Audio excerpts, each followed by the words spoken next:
But you need to tag me. No, I'm joking.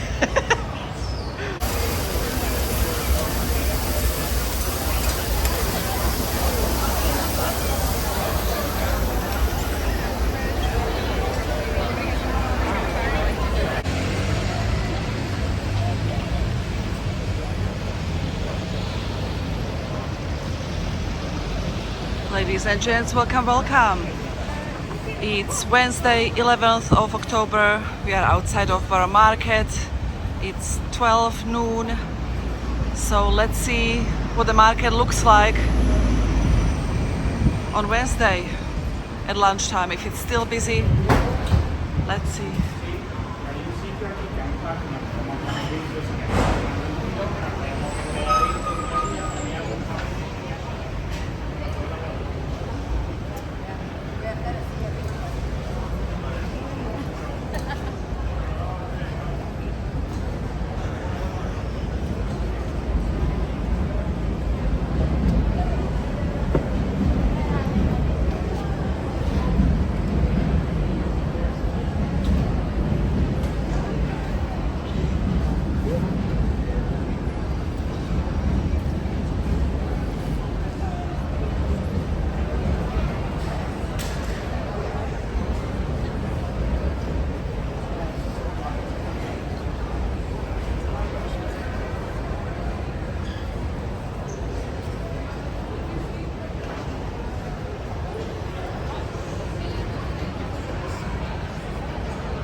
Cheese pile is taller than the people. You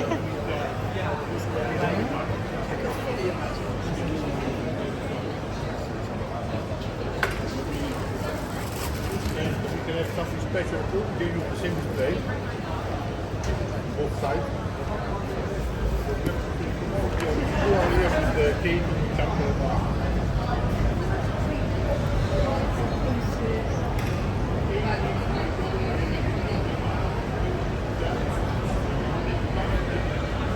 Oh, it's so nice to be here right now because it's not as busy as most of the time that I've been here, at least in this area. Like I can literally never even show you what I have here. So I'm gonna take advantage of today.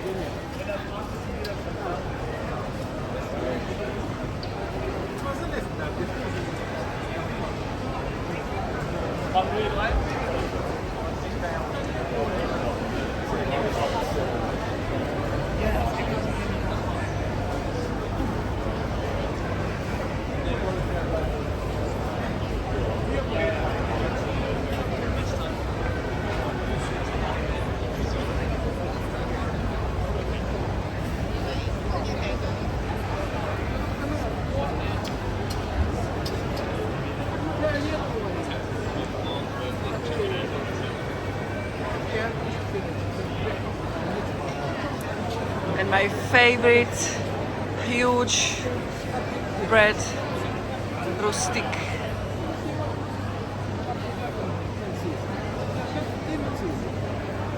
Let me show you from the other side. Oh, that's the kind of bread I kind of grew up on, guys. Like not as huge, but pretty close.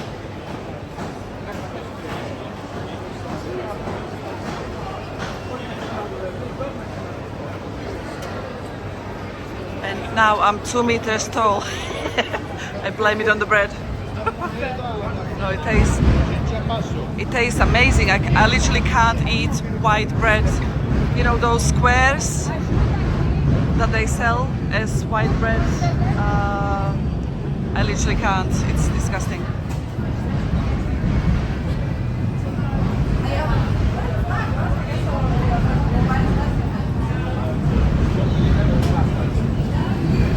So let's see how busy it is on Wednesday lunchtime. It's not 1 o'clock yet. Oh my god, the queue for the usual is as long as always. They have their queue control in place.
So yeah, this is the queue. Pretty much every time you come here, it goes way to the back. And this is not the longest I've seen. This is a baby queue compared to what usually happens here. Oh yeah, this is a good one. It ends here rather than in Malaysia. Oh my god. It usually goes on and on and on and on. I guess it's because it's not 1 o'clock yet, so people from the offices or I don't know, they didn't get here yet.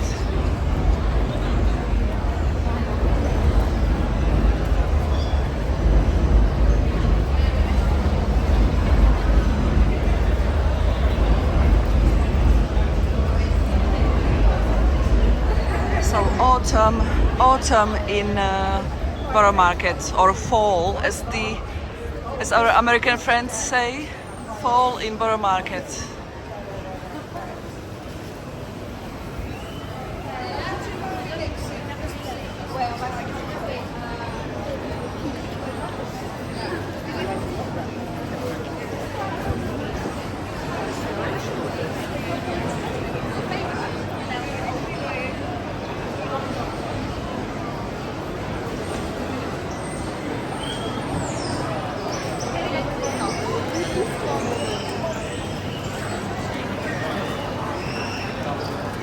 Bizim organik pazar gibi. Biraz da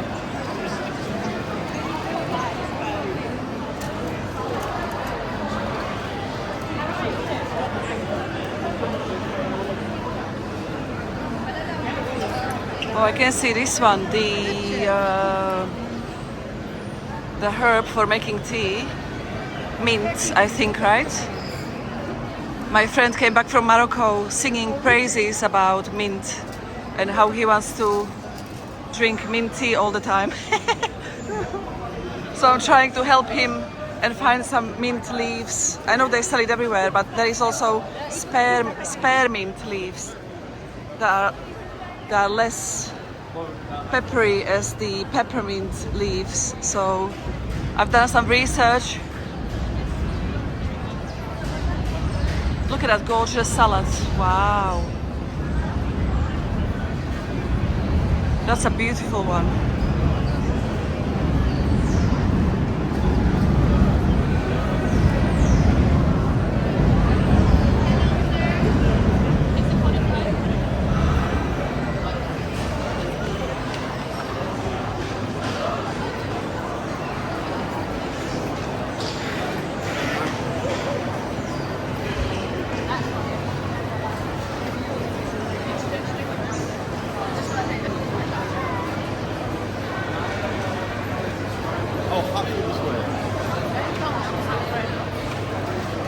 What to do?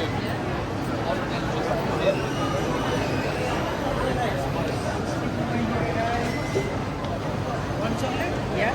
Coke and another prawn. The next one. That's all. Very good.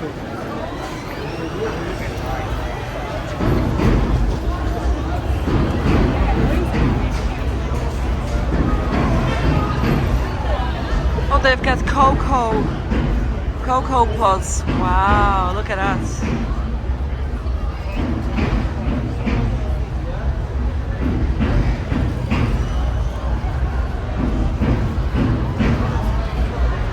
And I see mint literally everywhere. I mean, it looks nice, but I guess they have it for decoration.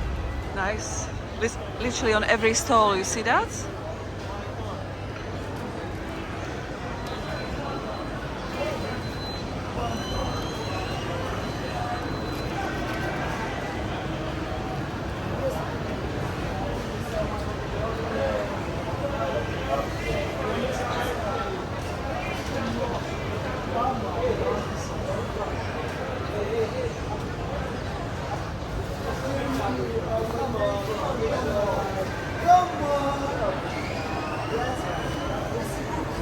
Oh my gosh, chestnuts, my favorite thing ever.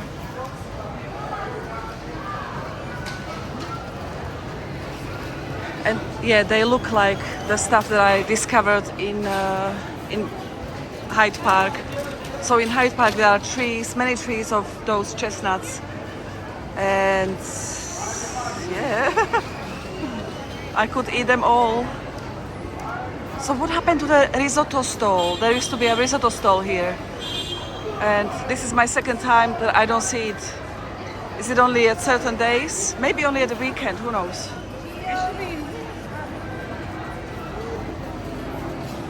But look, it's empty right here. This is luxurious.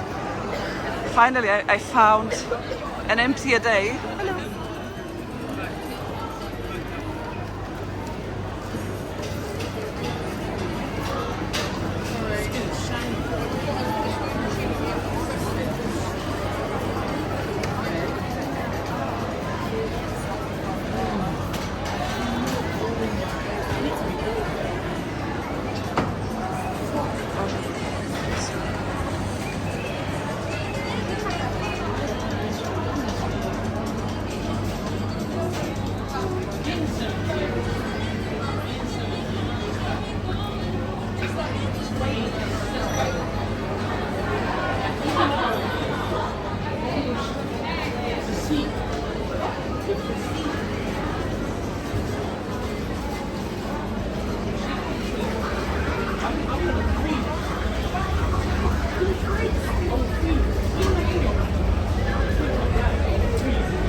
Look how many figs. Oh my gosh. My usual breakfast that would be if I could, I would spend a few hours eating these babies. Oh my gosh.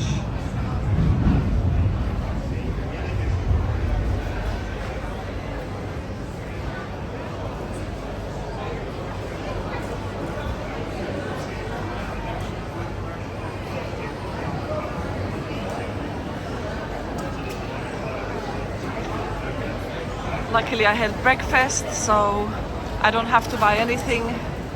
But we are gonna just say hi to my favorite food in the whole market, which is this cheese and olive sticks.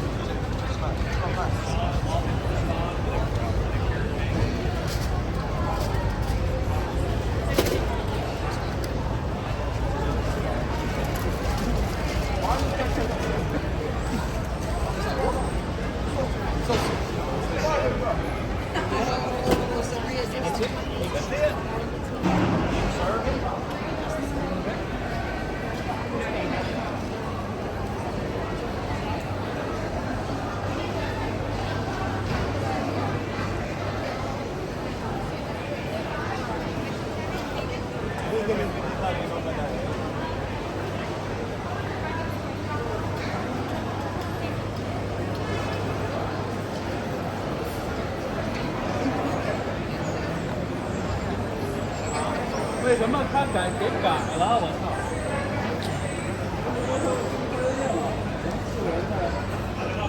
！6号吧。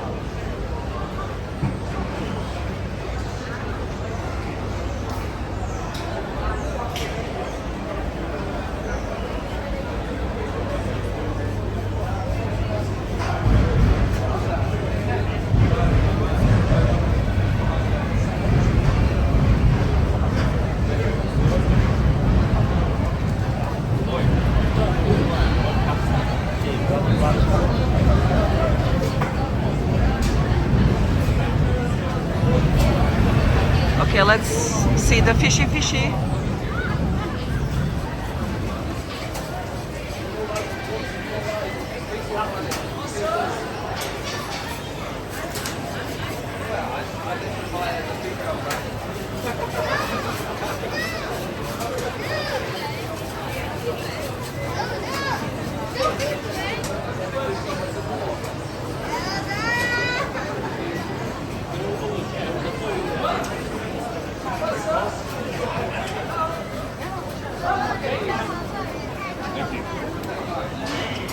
Oh my god, squid ink. Squid ink. What could you use that for? Guys, leave me a comment. I know it exists, I know what it is, but why would you sell that? What is it? Oh my gosh, look. This is what I was hoping for. First of all, we've got a fresh one here which looks gorgeous. And the second one, this is the start of something fabulous here. It's gonna be a chicken one, I think. Chicky.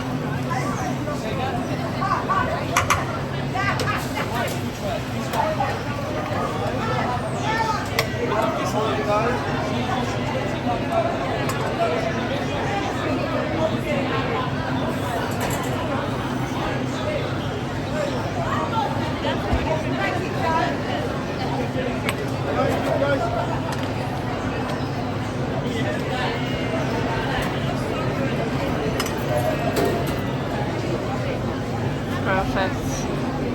That's likely to be a thumbnail, since look, that's literally the most popular thing on the market. I would be stupid not to make it a thumbnail, right? That's what people want.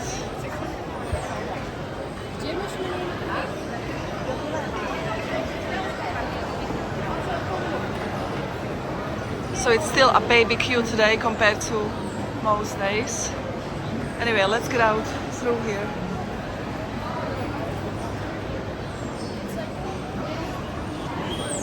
My favorite thing on the market used to be, and it still kinda is, the duck, roasted duck wrap, which is the best thing ever. I just learned last time, I have to say, not too much of the sauce.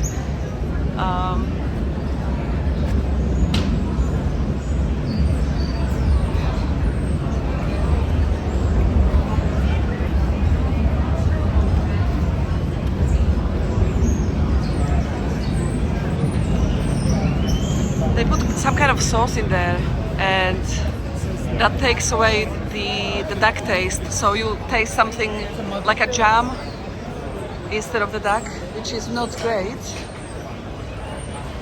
But that could be changed, because I know I've had many of these wraps, many. So all it takes is just to communicate with them, not to put too much of that or not at all. Yeah. Oh, you want original meat? Hi! The gym shot from the line. Hello, sir. That's a medium. That's a medium. 3 seconds, yes.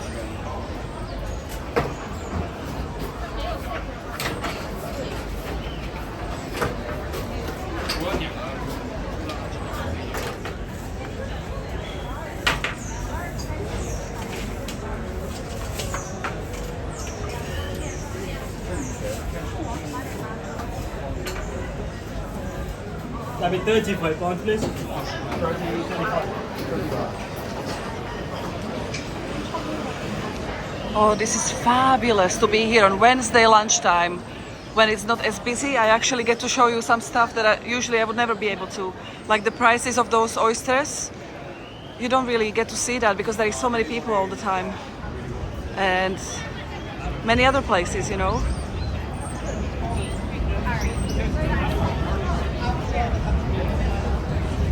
It is October, it's not summer holidays when all the tourists are here, but it's really nice to be here when it's quieter.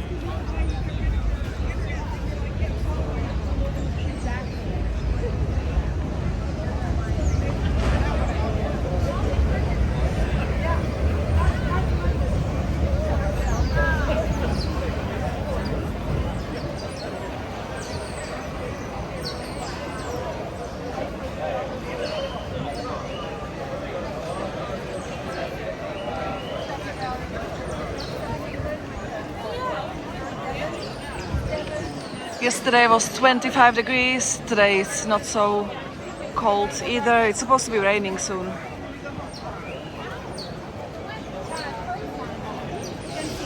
So I've got my umbrella. I'm prepared today, so maybe I'm not gonna, you see? Maybe I'm not gonna get caught up in the rain. It always happens when I don't have one. Oh, Murphy's Laws. Look at the fluffies, they're very fluffy today, very fluffy. Very confused as well.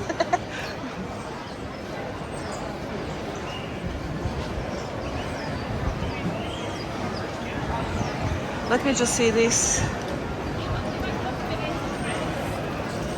The best porky pie, porky pie.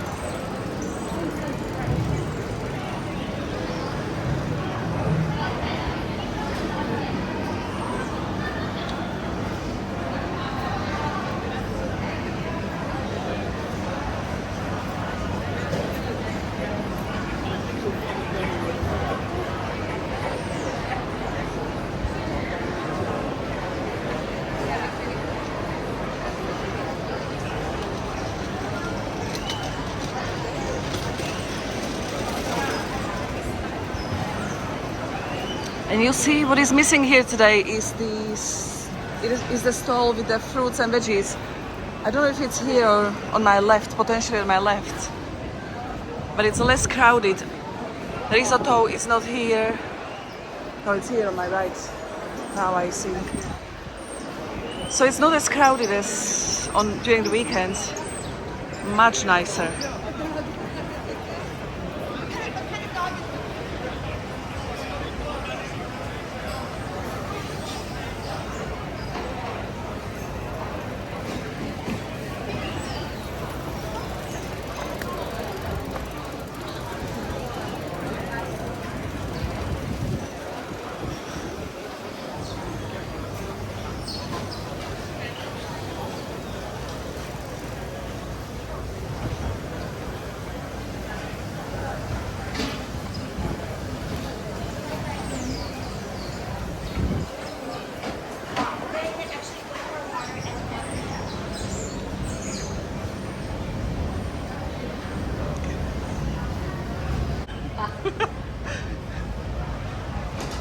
But you need to tag me.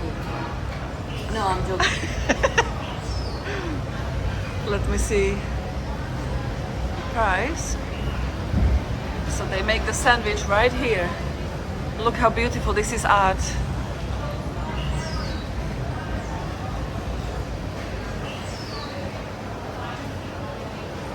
Thank you. It's alright. Thank you.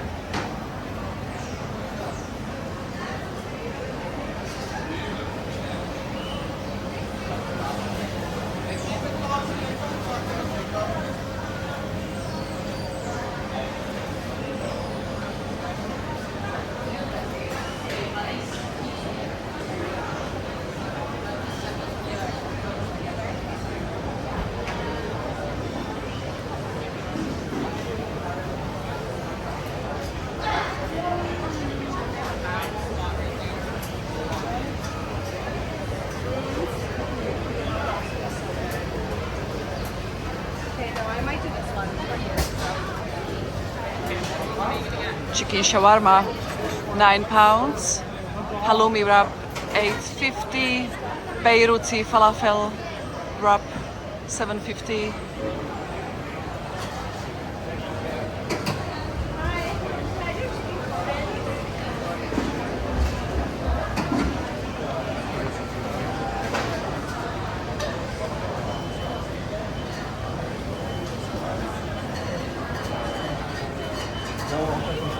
Yeah.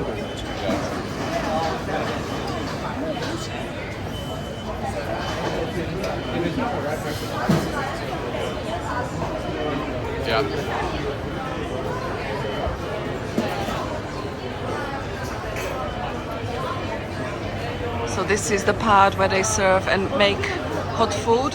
The other one is more like fruits, vegetables, as you could see, butchers, bakeries, and this is where the magic happens. You got Thai food here on my left, which is pad Thai and knom krok. Oh, today there are different people making it.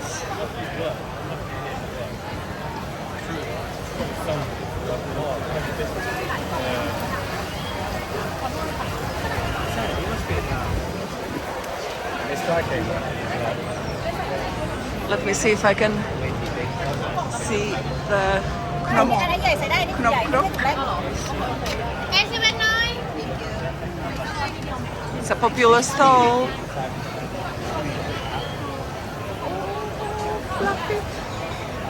Fluffy puppy alerts. Very fluffy. Oh, it smells good now. It smells very good here.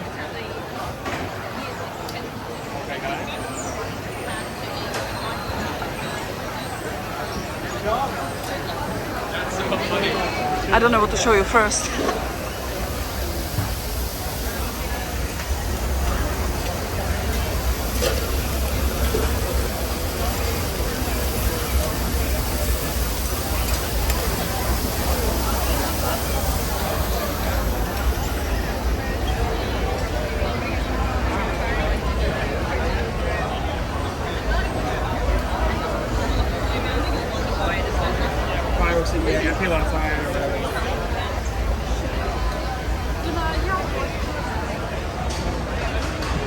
As always, I have to go up to show you how busy it is or what it looks like from up above.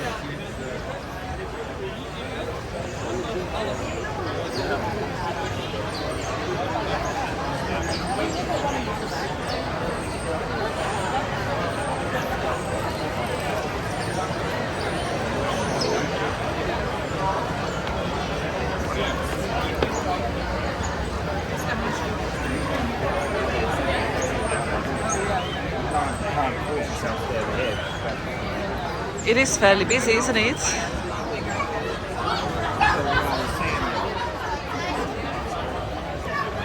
Wow.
Oh, I thought I was recording my video stopped by itself, and I'm just walking and talking to you, and I see it's not turned on.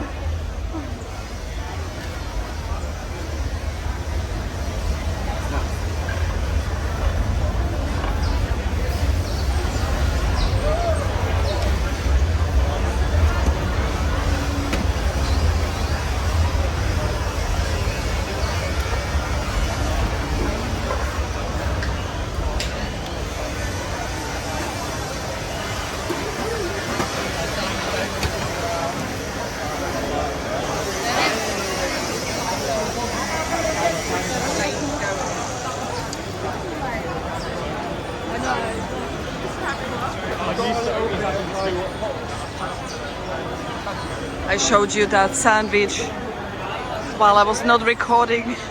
So I don't want to go there again and harass the people there. So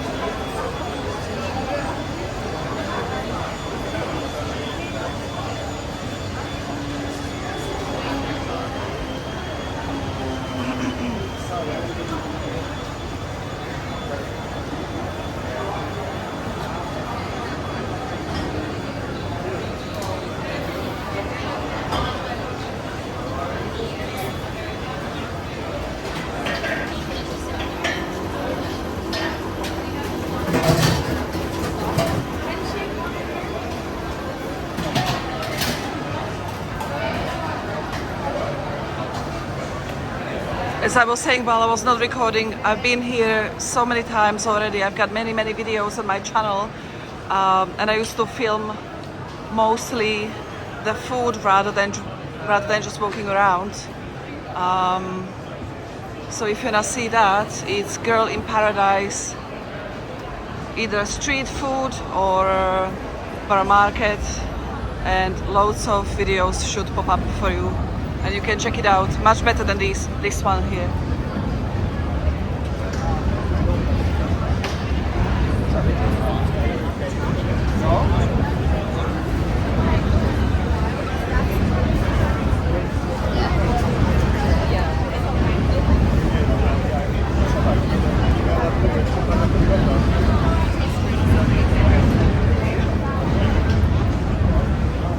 I saw this from the distance, so I thought I'll show you. Sorry.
So now we are crossing the road.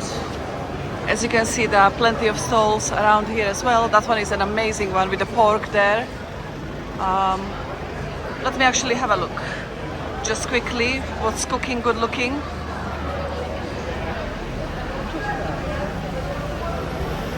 Oh, they've got their old girl there. Hello.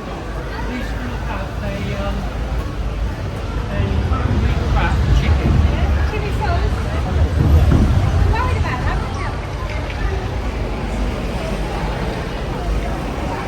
One of the girls has been there for a long time, for many years. And I've seen others there. She was missing for a while, but now she's back, I see.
You see, for me, those pastries I can get in Sainsbury's, Tesco, wherever.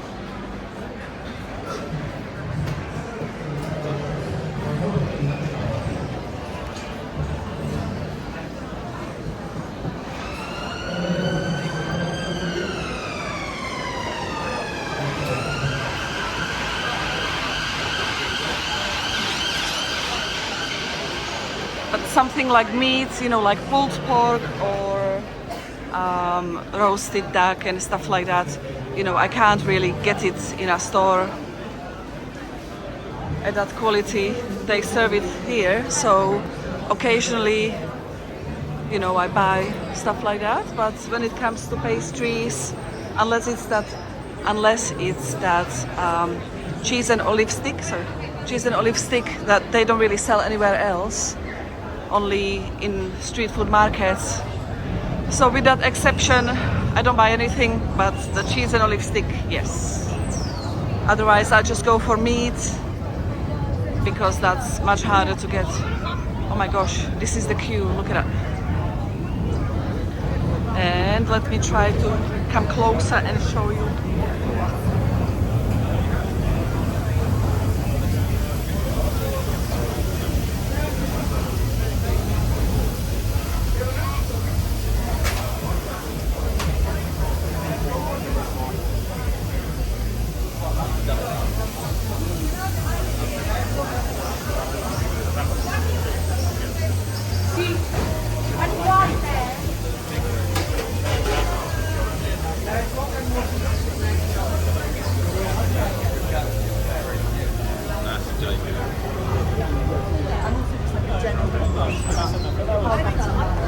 Yeah, it's been great at the moment.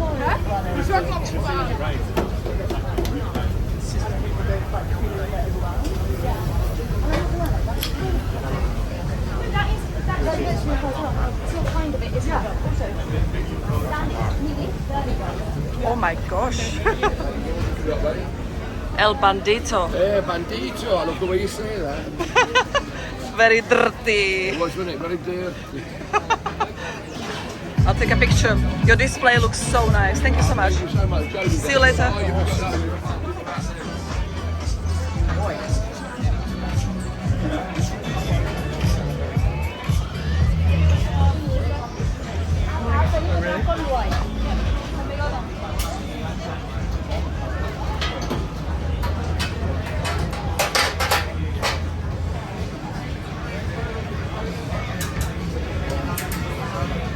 Adam, can you get down here, please?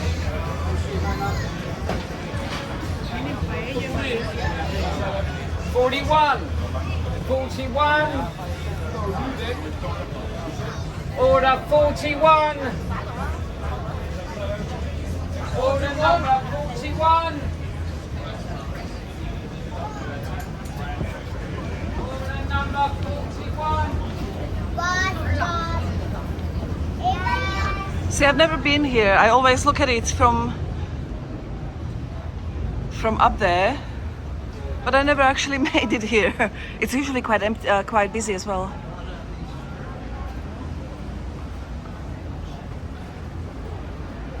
Because I come here during the weekends most of the time, which is not what I'm gonna do anymore. It's so extremely busy, I literally just can't anymore. It's busy enough now. I didn't show you everything I would like to, but I don't want to be annoying for too long, you know. So every time I come here, I try to film something else as much as I can, so you've got a better idea. If you are in America, for example, coming here to London, so you've got a better idea of what you can buy. But it's mission impossible to get it all in once because it's so busy there, and you know, it would take a long time as well. And guess where we are heading now, boys and girls? We are heading to the city of London.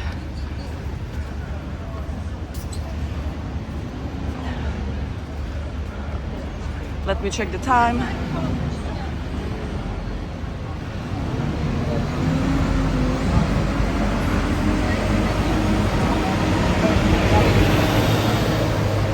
It's 1 o'clock.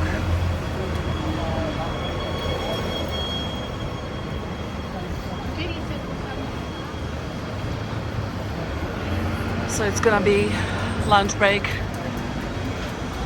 Many people should be out and about. Weather is nice. So let's capture that.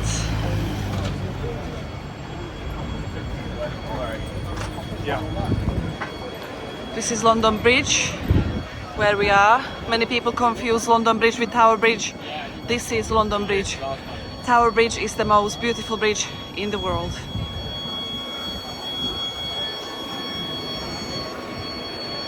Here we are, City of London, as you can see. Let me show you.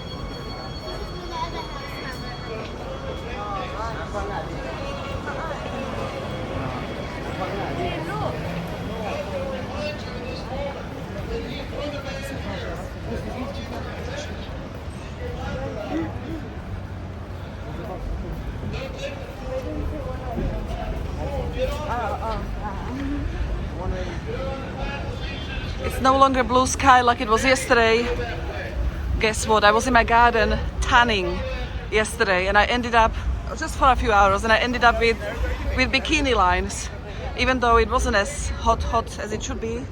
It said 25, but it didn't feel like it. It was kind of colder. But still, I don't do it for, you know, to look good or something like that. I want some vitamin D before the 8 months of no sun, or 7 months, I don't know how many months. Oh my god, what the hell is that? Oh shit. Oh. Sorry for swearing. Oh, it got me unprepared. We have to cross the road now. Oh my gosh, there is like a cruise ship going on. Like this, I might scrap my plans going to City of London. Let's see guys. But you don't see this every day. What's going on? 385 times a day in different directions to do all these rituals. That nonsense doesn't do anything for you. It does nothing for you. My brother and sister, follow your knees in your bedroom. Follow your person, you'll be a sinner. You're on the train, There is no bridge. So I'm gonna show you what I'm talking about. That one there. Look at that.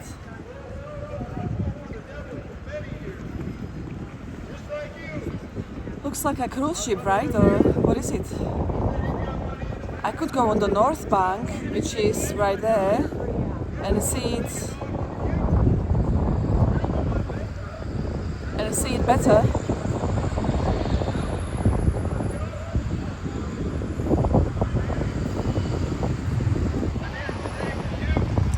I've got all day, boys and girls, all day. So let me think what the priorities are.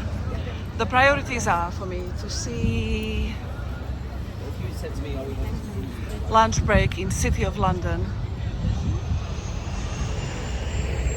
But at the same time, I can see that any day. I can see that tomorrow. This thing can be leaving in the next 10 minutes, who knows? So, and I can still pop into that area after that. Okay, so I'm gonna go and check it out. That's a big cruise ship or whatever that is. Let me zoom in again.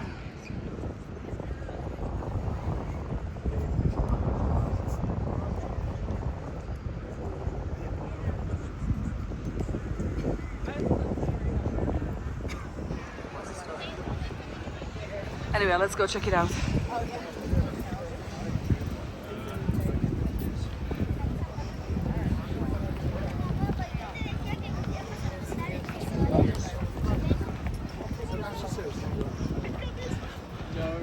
Hope you are all well, and I'm gonna ask you for a favor.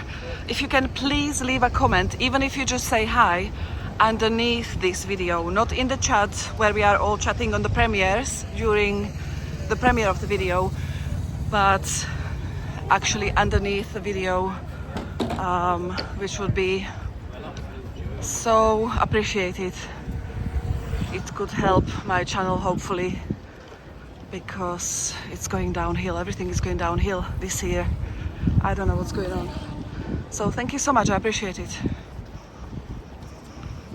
I don't even feel motivated to go out and film, to be honest, sometimes, because the views are just going down the toilet. Very, very bad. So we are gonna do a little CPR on my channel. So please leave a comment and let's see if it helps. Thank you so much. Save a life, yeah.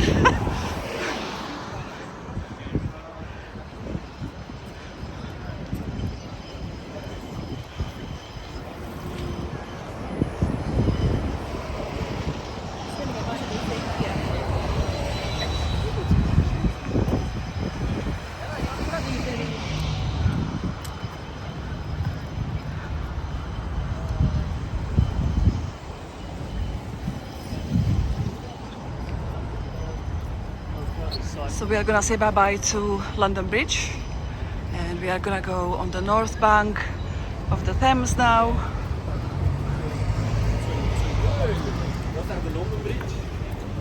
To see that creature right there. Let me try and zoom in from this angle as well, actually. Yeah, let me try.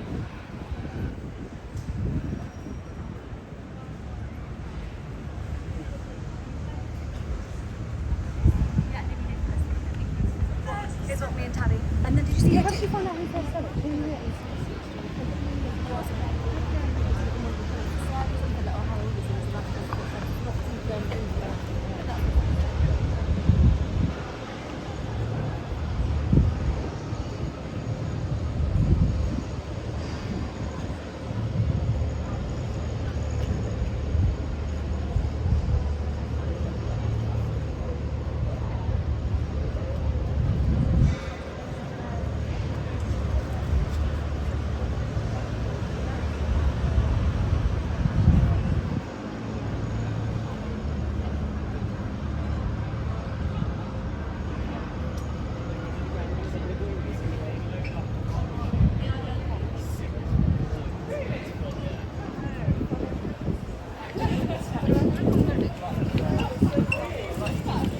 It's very difficult to do a live stream on this part of the river.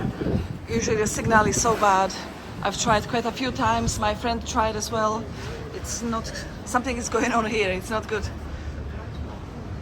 On the south bank, it's bad enough, but you can still do it, but it's still buffering. It's not perfect. And that's why I prefer to film 4K videos. Much better quality, no buffering.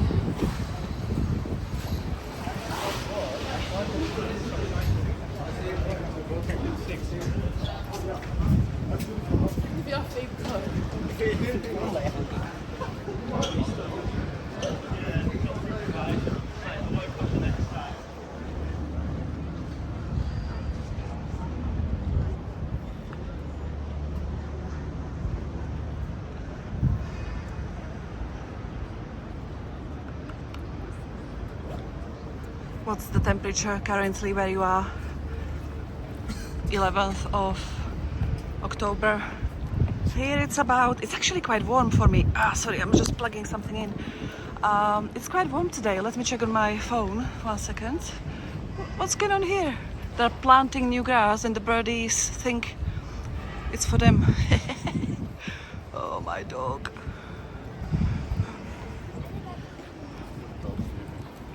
This came cold. So, let me see the temperature.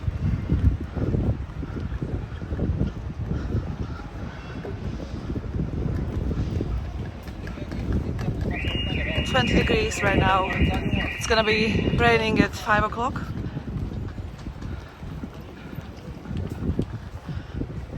But it's 2021 today, which is not bad, is it, for October? Nice and warm. Let's check that creature.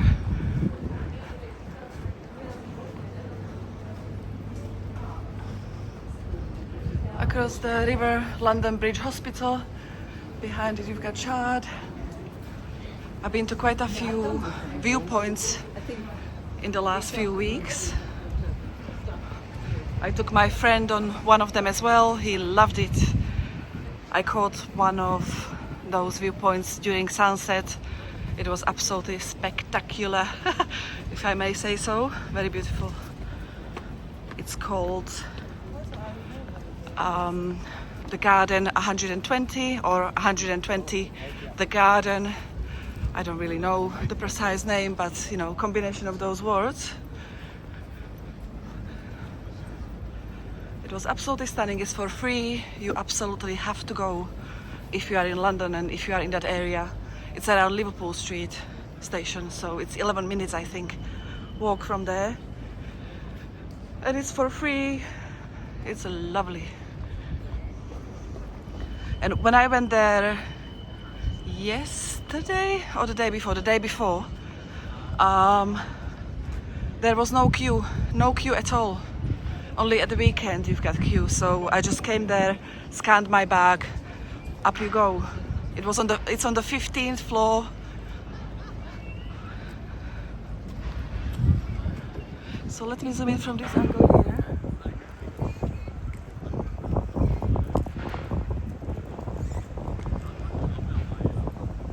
It says K60 Proteus. Well, that's not really a cruise ship, is it? It kind of looked like one. You don't see this every day. I don't know what it is, but it doesn't look like a cruise ship to me. Something different.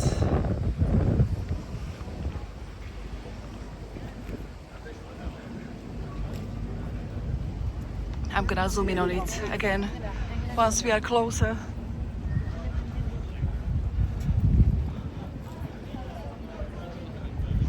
Oh, and I forgot I've got a ticket to go to Tower of London. I paid £40 in April to be able to go to all the palaces and Tower of London as much as I want. Hampton Court Palace, Kensington Palace. I haven't been to Kensington Palace inside, to be honest. Last time I saw a few videos were from some kind of fashion clothes exhibition going on. I didn't feel like going there, but I might at some point, especially now that summer is over. You know, it will give me something to film, so I might walk in.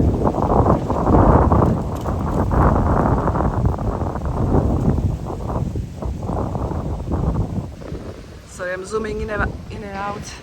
I'm just taking loads of pictures of that thing, and I'll post it on Instagram, and maybe somebody can tell me what it is, or I will just Google it, to be honest. It has some kind of platforms on the top, looks like solar panels or helicopter pad. I don't know.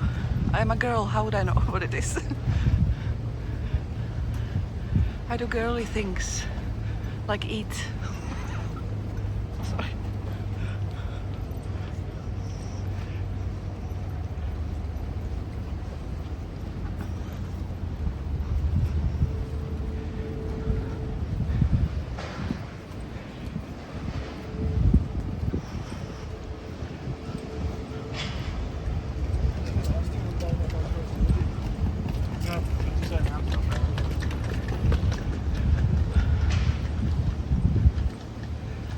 I do feel slight temptation to go live, not gonna lie, but what has been happening recently is once I stop my live stream at the end, let's say after an hour, it's getting stuck and it keeps on showing like I'm still live even though I'm already in bed back home, and as a result I can't repost it as a pre-recorded video. I can't even download it with 4K downloader.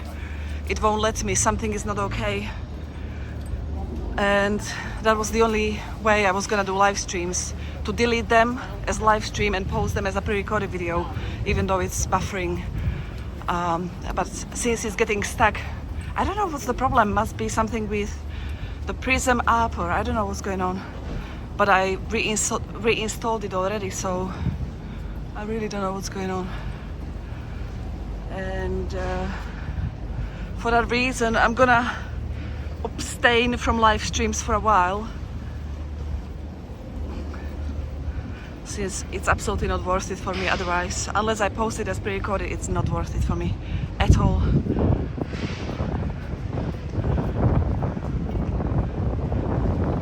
So what do we have here? Let's see, let's zoom in.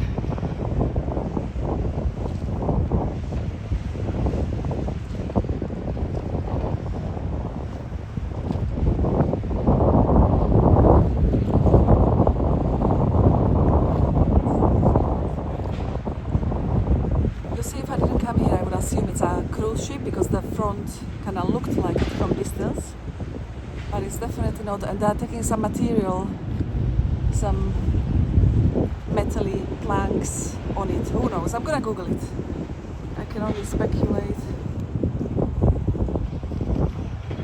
So yeah, you've seen enough, boys and girls. Let's go. Let's walk.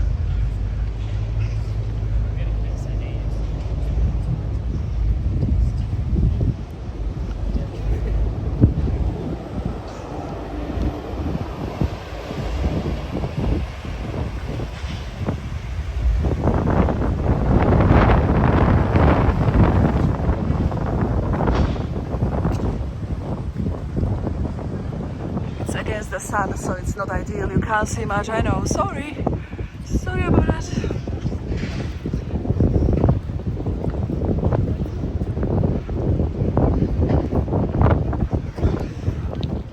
Maria, one of my subscribers, was asking about this the other day, so I'm coming closer. That was a long time ago. She was asking about it, and she did manage to find out what it was.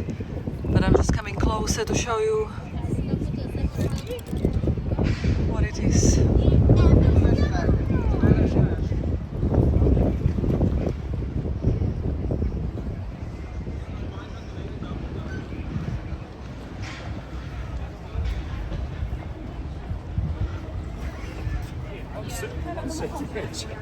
So at the back I see Proteus London written on that creature.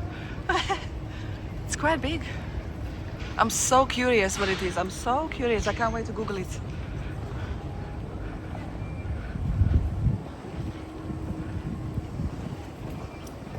Look at these glass igloo bubbles outside of this restaurant. What a good idea for the winter. You got some fire, fake fire going on there, I think. Some nice lights.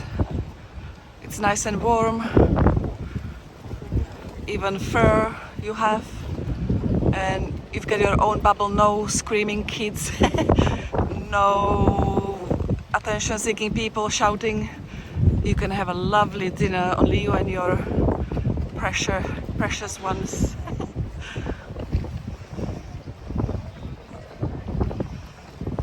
Or a business. You can be talking like these guys here. You can be talking business secrets and nobody can hear you,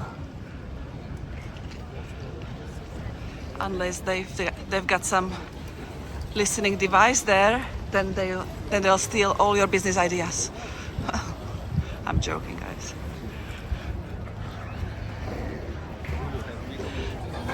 One of my subscribers, Jana, is coming to London in a few days, I think. Maybe tomorrow or the day after, I don't really know, but very soon. So she's coming from Finland, where it's already cold. So I think she's going to be surprised how warm it is here. I hope she enjoys her stay.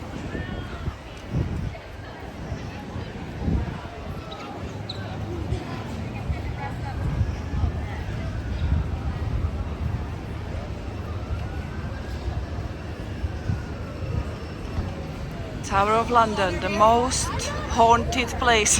Here we go again. I know, I'll shut up. I'll shut up.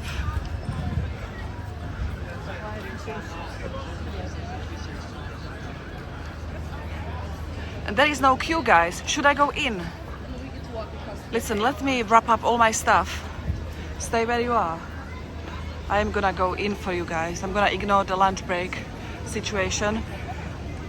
I don't intend to go inside of those buildings there because it's a beautiful weather. I would be stupid to waste it on being indoors. But I'm gonna put all my equipment in my backpack, go through the security, and we are gonna film whatever we see just around there, okay? Just give me 1 second. So ladies and gents, here we are. I promised, didn't I? And the only reason, anyway, the tour is gonna start in like 15 minutes, so I'm just gonna walk a few minutes one direction and just come back to see the tour, to film the tour for you. Yeah, so I could have gone here every day since April if I wanted to. Now it's October, so I haven't done so. I came here only one time, only once, just because I'm lazy. I think I've overdone it on my first visit here, where I stayed for maybe 2-3 hours in a small space, and maybe I got burnt out. But here we are, guys.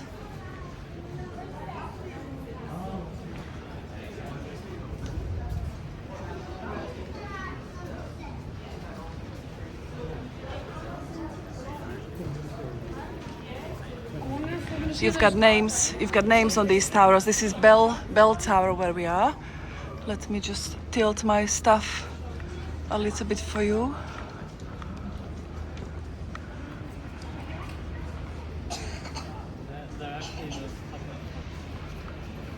And every time I walk around here, just from the outside, you know, on Tower Bridge or something, at night, I always say to myself, the beefeaters, you know, those guys in the red uniforms who are giving the tours, are done with the tours for the day. Now they have to deal with the ghosts at night.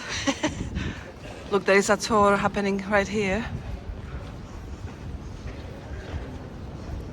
So many people still, right?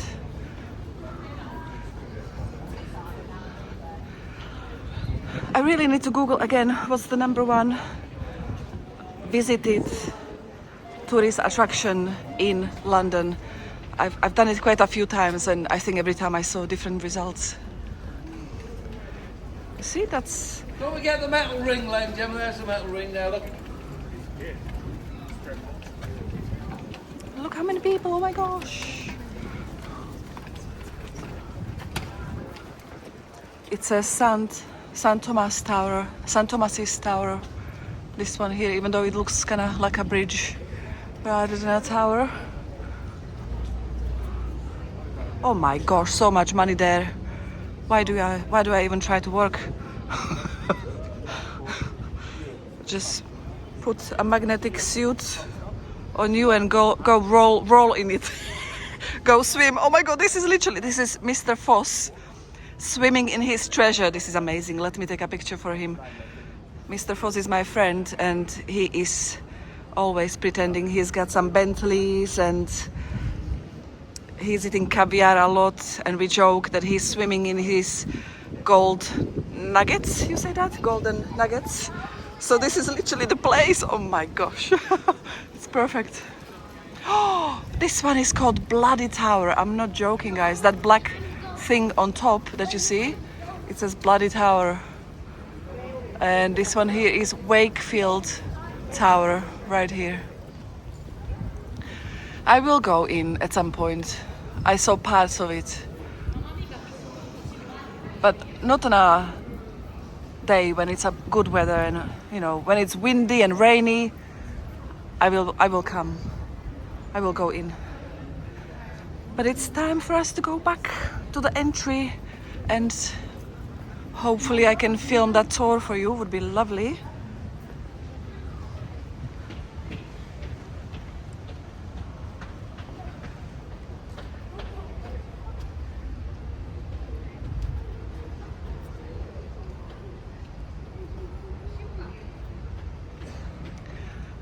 I already filmed one guy in the past, in my previous visit, and he was hilarious. He was so funny. It was really good. So again, if you'd like to watch that, I might link it underneath this video somewhere in the comments, or just search Tower of London Girl in Paradise, and it should jump up at you. Look at that. That looks definitely haunted. Oh my god. But for those that don't know, I take these things fairly seriously only since I came to England. You know, I grew up in fairly modern surroundings, newly built, meaning, you know, I didn't have any interactions with unusual sounds or anything like that. But since I came to England and lived in quite a few places and visited quite a few places, I've had my share of... Oh my god, now I see that thing that Leonard Smith is always talking about. This is the first... Oh, he's been always mentioning it if I saw this guy. I don't pay attention like that, Leonard. He's been annoying me for a while. Have you seen the, you know, the guy... What do you call this guy? And I have no idea what he was talking about, but only now by accident, mid-sentence, I spotted him. That's crazy. Oh, I think they're telling us where to go for the tour. Let me ask these guys. Hi guys, did they tell you to meet for the tour right here, yeah? Perfect, thank you. I think this is the meeting point. So anyway, yeah, I've had my share, and I used to go to Hampton Court Palace almost every day for a while, and I spoke to maybe 30-40 employers that work there, and most of them heard or saw or experienced something weird, including people visiting there. They've got a guest book full of stories of unusual activities, so I'm just saying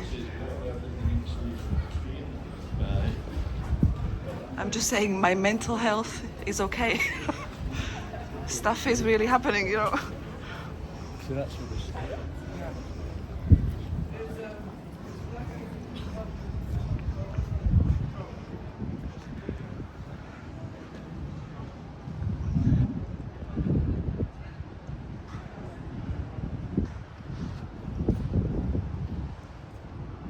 There is one of them coming up here.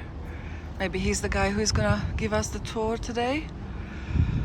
But I will come here many, many times, so I will try to catch all of them if possible, or many of them. I've just been lazy to come here, to be honest. Pure laziness. The little ones are much more comfortable. The little ones come right to the front. Apparently, children are all...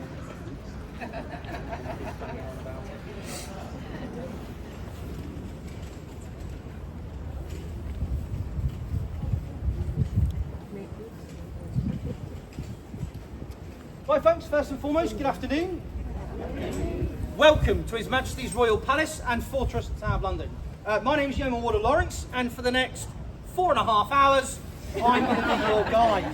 Alright, together, you and I, we're going to tour the Tower of London. I'm going to point out some of the more historical sites, and I'm going to tell you a little something about their past. However, before I get into that detail, I've got to give you some context and explain to you how we actually came to be where we are today. The easiest way for me to do that is to take you right the way back to where our story begins. And I do mean right the way back. We are going to go all the way back through time. We are going to go as far back as 9 a.m. On Saturday, the 14th of October, 1066. And of course, I am talking about the Battle of Hastings, of course. Now, on that day, a battle takes place, and it changes the course of not just English and British history, but European and probably global history forever. On that day, two great and powerful lords, they stand opposite each other on the battlefield. On one side, we have the very last Anglo-Saxon King of England, King Harold Godwinson.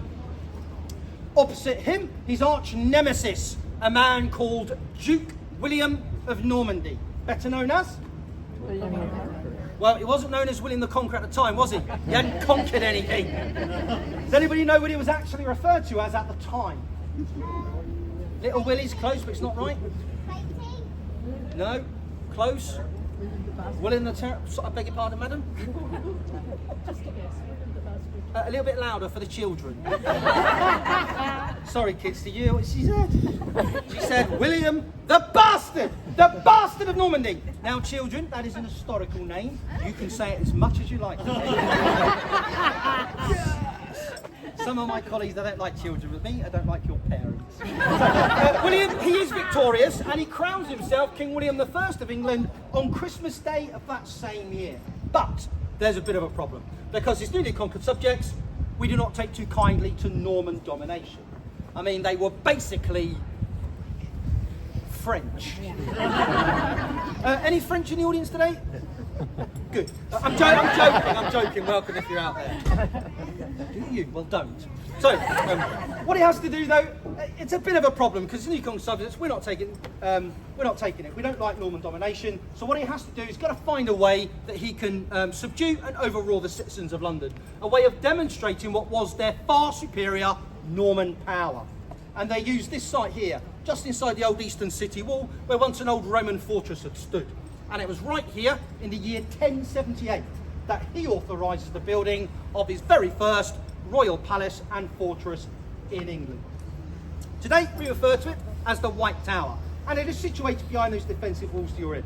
No pointing looking, because it is situated behind those defensive walls that you're in. We will get a much better view of it once we get inside the tower.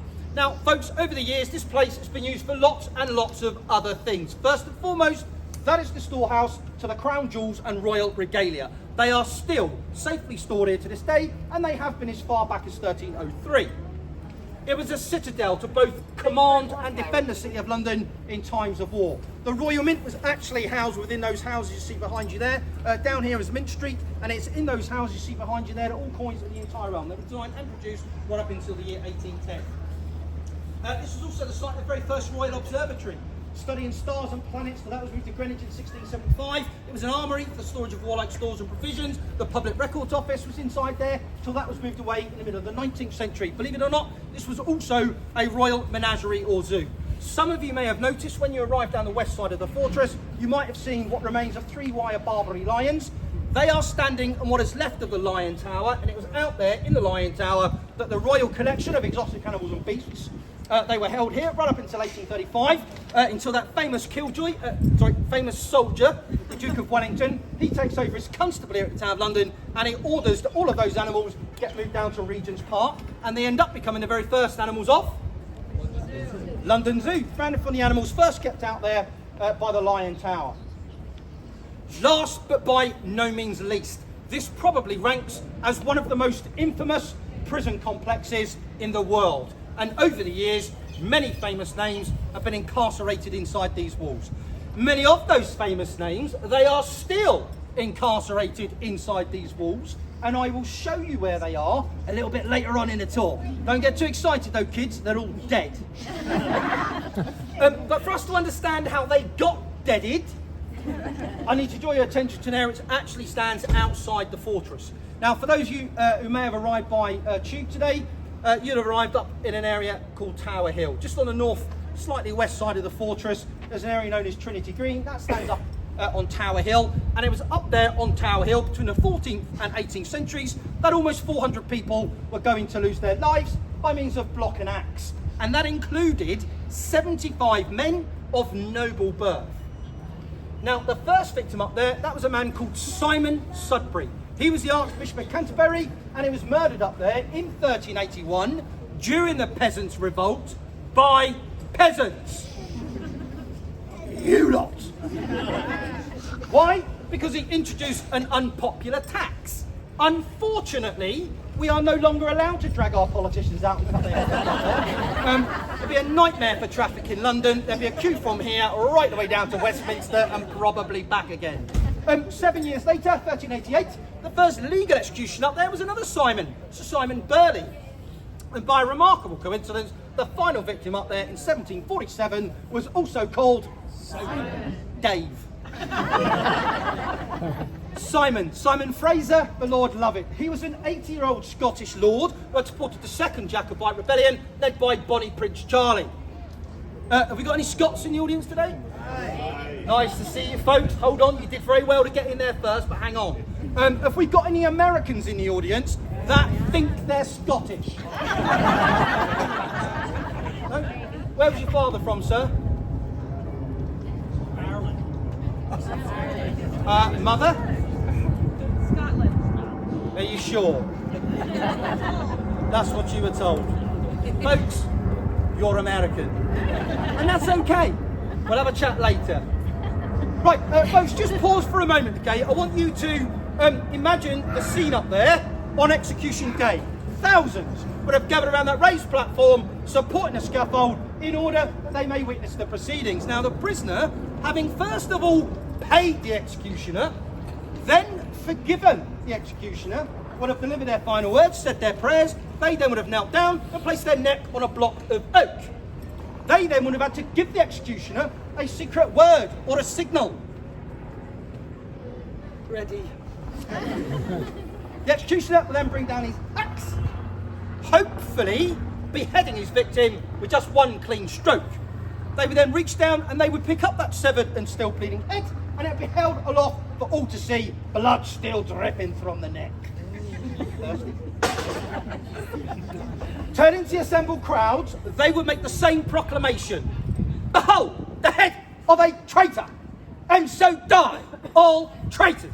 God save the king! And the crowd would go nuts and scream, God save the king! I mean, it was a great family day out. But for us to really get a sense of the bonding and the community spirit that existed in those days, I'm going to deliver that proclamation again. This time, once I've shouted God save the king, you are all going to scream God save the king at the top of your voice, as if you've just watched the most amazing execution. I'm talking about an execution so good that you get blood on your face 12 rows back. Behold, the head of a traitor, and so die all traitors. God save the king! God save the king! What's wrong with you people? Seriously. Right, that head would have then been impaled onto a soldier's pike, and it would have been marched and paraded right through the streets of London, all the way down to London Bridge. And in those days, London Bridge was the only bridge that crossed the River Thames. That head would then be displayed there, above the entrance into the city, as a sign of the fate that awaits all would-be traitors. Meanwhile, that mutilated headless corpse would have been thrown into a blood-stained handcart and wheeled all the way back here into the Tower of London, where it would have been promptly buried in an unmarked grave in the Chapel Royal of St. Peter ad Vincula.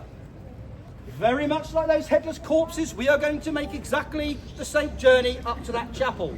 For the time being at least, I'm going to allow most of you to keep your heads. Haven't decided about yours yet. We're getting there. Now folks,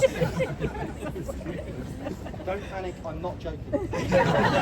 Now folks, I have got 49 minutes to try and cover 950 years of Tower history. In order for me to do that, I'm going to need your support in a couple of ways. First and foremost, we've only got a small group, so it shouldn't be much of a problem. If I say clear me a gap through here, or clear me a gap through here, I just need you to make me some space that I can actually walk through.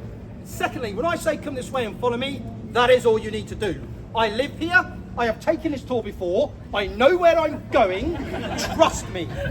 The faster that we move from block to block, the more stories of murder, treason, and executions I will be able to share with you. If we are going slowly, standing around, taking photos, trying to look at stuff,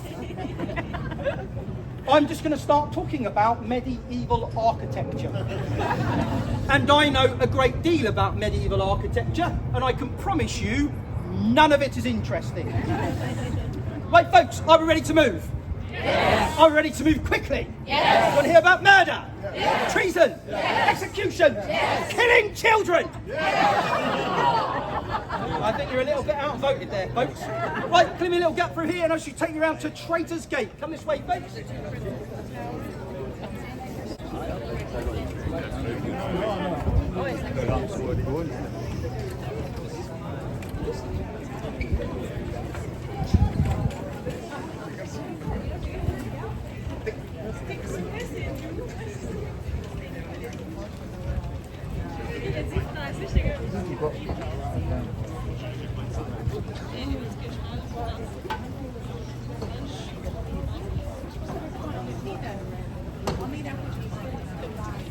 He's pretty amazing, guys. What do you say, huh?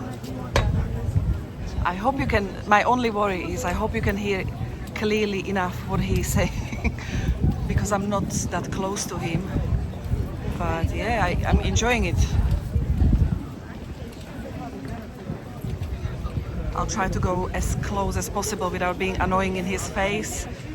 But yeah, I hope you can hear stuff.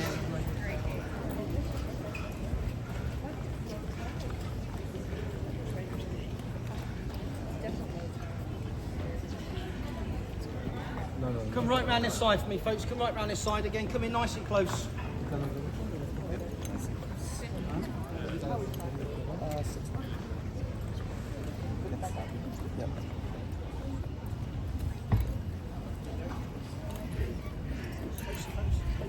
Don't be shy. Don't be shy. Folks, just need to be out of my arm's reach, that's all. Sometimes I hit people, sometimes it's by accident. Wait for the slow ones at the back. It's terrible. Old people have got no idea how little time they have left.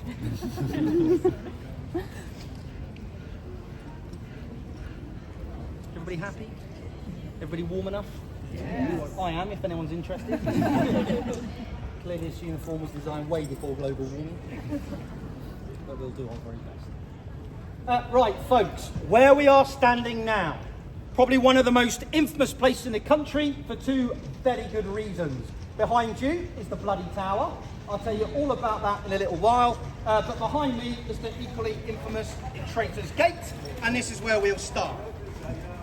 So Traitors' Gate itself was actually built on the orders of King Edward I, and that is simply because he wanted a safer and a more useful entrance here into the Tower of London, and rather than using the packed, narrow, dirty, stinking streets of London where convoys could be attacked, stores stolen, or even prisoners set free, he decides that he's going to use the River Thames as a highway, so at high tide boats can pass through this gate and they can unload their cargoes in safety. Therefore this gate was originally known as the Water Gate.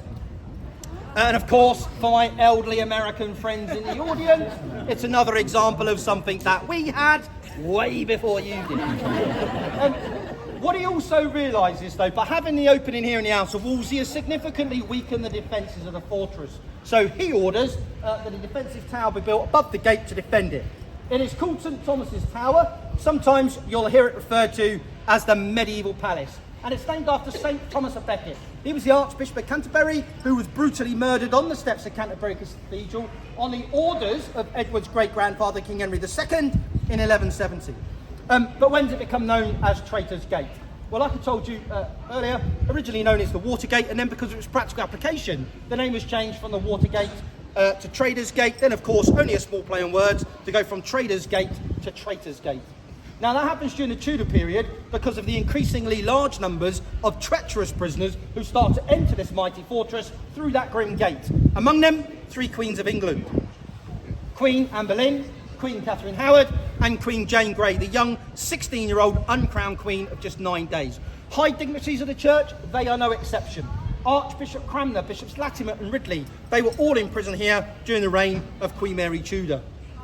Those 3 deeply religious and pious men, they were later taken to Broad Street in Oxford and they were burned alive. In the 5 years Queen Mary Tudor was in charge, 312 people were officially recorded to have died as heretics. Almost 300 of those were burned alive.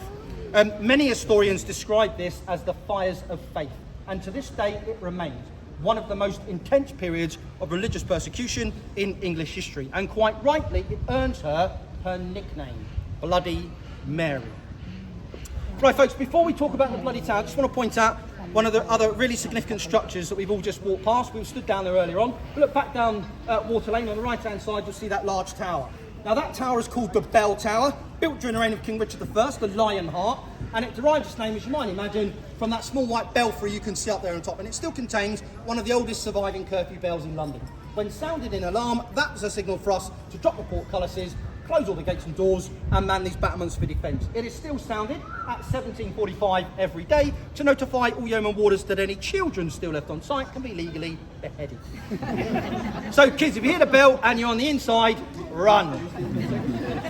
The bell tower itself, it is the oldest and the strongest of the 13 guard towers that stand on this inner defensive wall. Stand in a solid block of masonry about 30 feet deep, and it consists of 2 separate circular prison chambers stacked one above the other. In this case though, they're not connected by a spiral staircase. That is just because the lower chamber was built sometime before the upper was added later.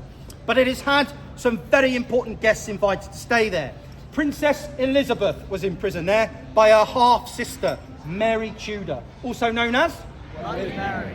Bloody Mary, of course. Now, they were both daughters of King Henry VIII. Eventually, though, Mary ascends to the throne, and she's absolutely convinced that her sister Elizabeth is somehow involved in a plot.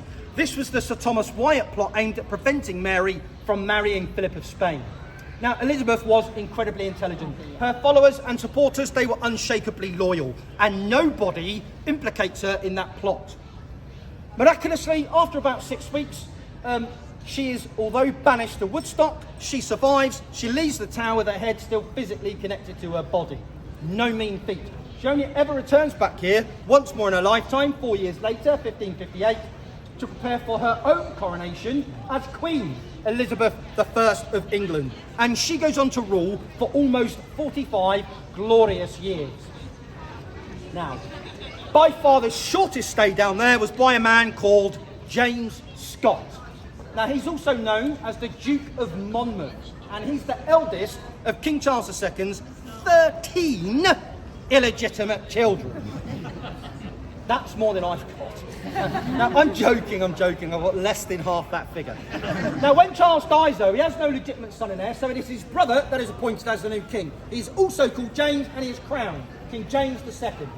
But now, James Scott, the Duke of Monmouth, he is absolutely adamant that his mother was at one time married to King Charles. Now, this alleged to have been during the time that Charles is in exile in France, keeping out the way of a man called Oliver Cromwell. A man who dared to call England a republic. Sorry, still very upsetting. Now, we dealt with that utter nonsense in 1660, and we returned England to its rightful glory with a monarch at our heads. However, if what was being said about him was true, it would have made him legitimate, and it would have given him a rightful claim to the throne. Now, he was popular and powerful. So powerful, so popular, he actually manages to raise an army, and he directly challenges the king in battle. Now, this battle becomes the last full-scale land battle that ever takes place on English soil. It occurs in the evening of the 6th of July, 1685, down in the West Country, and it will be forever known as the Battle of Sedgemoor. Unfortunately, though, for James Scott and his poorly equipped, poorly trained Pitchfork army, he was defeated. And although he himself managed to actually escape the battlefield, he was tried and he was sentenced to death in his absence. About a week later, though, he was found hiding in some forest down near a place called Ringwood. He was arrested, brought back up here, locked up down there in the lower chamber under sentence of death. And he was held there for just 2 days before he's taken up there to Tower Hill and beheaded in what becomes arguably one of the bloodiest executions the Tower ever sees. Now, the executioner on that day, he was a 6'5" giant of a man called Jack Ketch. Now, Jack Ketch was by trade a butcher. He was also a part-time executioner at the Tower of London and a full-time drunk. On that particular day, he manages to combine all 3 skills. And yes, for clarification, drinking in England is classified as a skill. Not in Scotland there. In Scotland, we classify it as an art. Now, it takes Jack Ketch no less than 5 strokes of the axe to try and sever the head from the body. Even then, it isn't done, and he has to rely on his butchering skills. Kneeling down beside his victim, taking a firm grasp of what was left of that battered and brutalised head, he removes his butcher's knife from his belt. And slowly, he begins to cut, hack, slice and saw the last pieces of muscle, bone, flesh, sinew, tissue, You're going to skin, put her to sleep gristle. tonight. I don't care, not my job. You want to bring them to a place of torture, it's on you. Children, don't worry, very bad things do happen. Until eventually that head comes clear. But there is more to this story because, of course, in those days it was customary for royalty and nobility to have their portraits painted at regular intervals as a good record. Now, when James II ascends to the throne, James Scott, just like his father, he flees into exile. Shortly after he's been beheaded, somebody realises that while he's in exile, no portrait had been painted. Oh dear.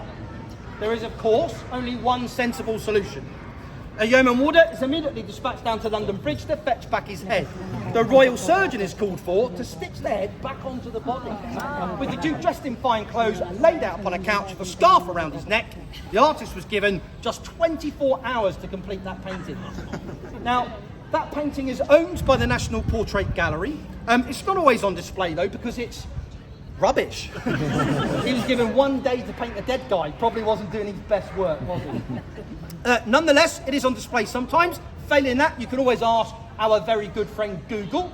They will show you the image of James Scott, the Duke of Monmouth. At least now when you see that portrait, you'll understand why he's got a somewhat vacant look on his face.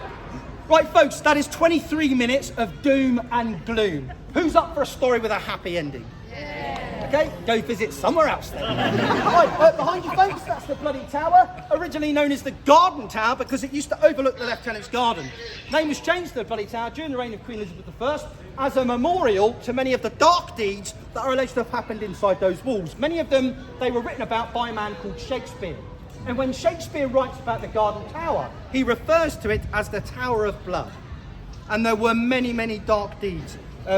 Everything from the slow poison to death of Sir Thomas Overbury by a jealous lady, the imprisonment on 3 separate occasions of Sir Walter Raleigh before he was eventually executed in 1618 at the Old Palace Yard, Westminster, for his part in the Arbella Stuart plot to overthrow King James.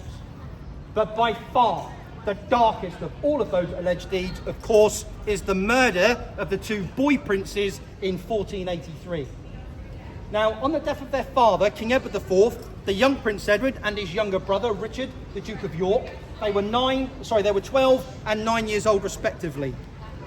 And they were brought here to the Tower for protection by their loving uncle, Richard, the Duke of Gloucester, Lord Protector of England. The problem was, though, that soon after they arrived here, their loving uncle, Richard, the Duke of Gloucester, Lord Protector of England, he declares that they are illegitimate, and their loving uncle, Richard, the Duke of Gloucester, Lord Protector of England, suddenly becomes King Richard III. Shortly after that, those boys disappear, and they are never seen alive again. 2 years later, 1485, at the Battle of Bosworth Field, King Richard III was slain. He was killed during a battle.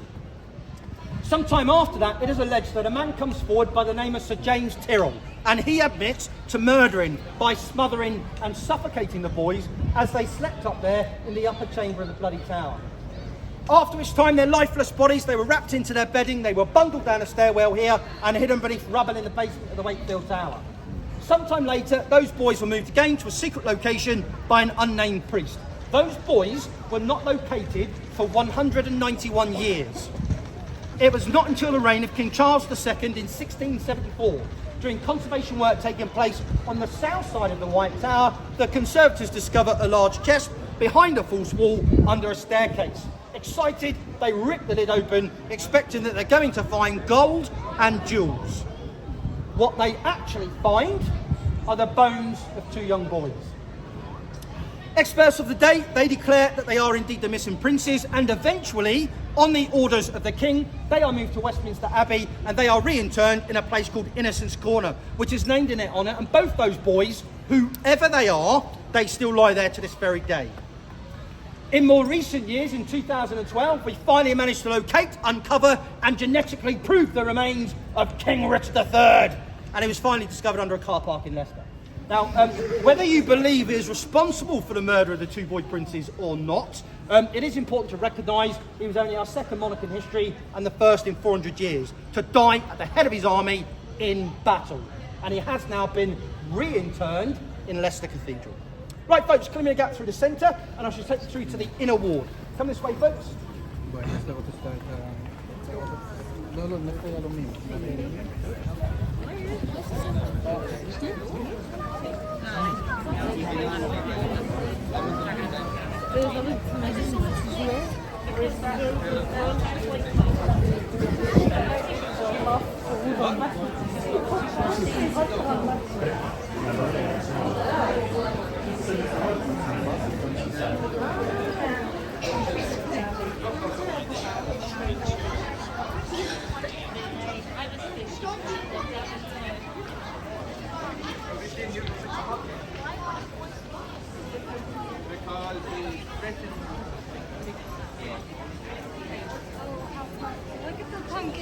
We're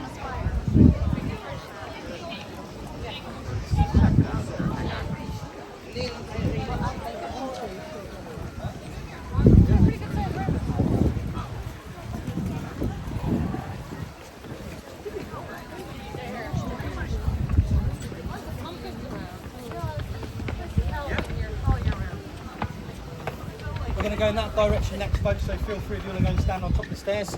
Again, come in nice and close, we allow people to come down behind us.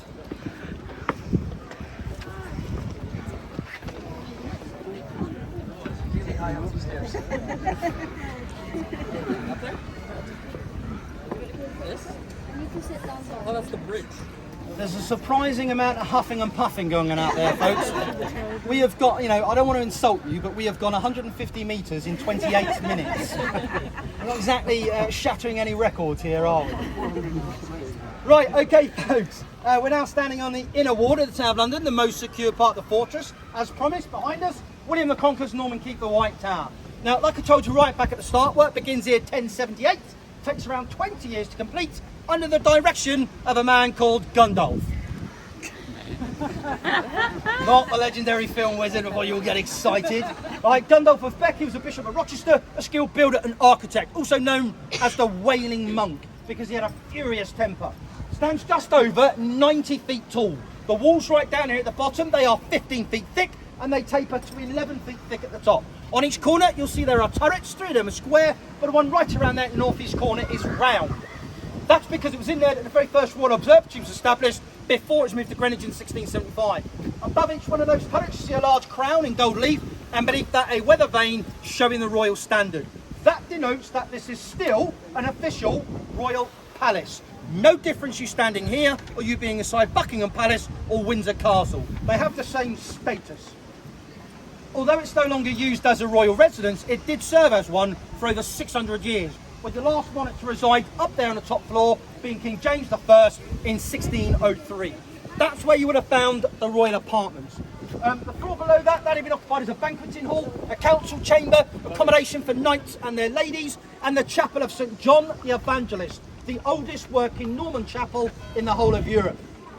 The floor below that was occupied by servants and retainers, but there is another floor. It is below ground. There are no windows. It is dark. It is cold. It is wet. It is perfect for children. I'm kidding. And it was actually used for wine. It's a French cellar. What do you expect to find in the basement? And it was generally used as storage for wine and provisions. But it also had a far more sinister use as a dungeon and torture chamber. In there, despicable instruments of torture would have been used on poor, unfortunate souls. No cries of anguish would have been heard outside those 15 feet thick walls. Today though, it's brightly lit, very little trace of its former use remain. However folks, I do challenge you when you head inside there, put your ear up against the stonework of the walls and listen very carefully. You will still hear sounds of anguish. You will still hear cries of terror. Because in the basement area now, you are going to find one of our gift shops. Yeah, you're laughing. Wait till you see the prices. That's when the screaming starts. Right, just while we're talking about prisoners, folks, it's probably a good time for me to talk to you about the very first prisoner that was ever held here. That was a man called Bishop Ranulph Flambard. He was in prison here in August 1100 by King Henry I for just being an all-round bad guy, nicking money from the coffers and various other things. Now, let's have a show of hands. Who thinks it was a good idea to lock a Frenchman in a wine cellar? What could possibly go wrong? Well, I'll tell you. He got his guards drunk and simply walked out of the town. Now, I would like to say that that was the only alcohol-related escape from the Tower of London, but I can't. Right, come this way, folks. I'll take you up the tower, please. Yes.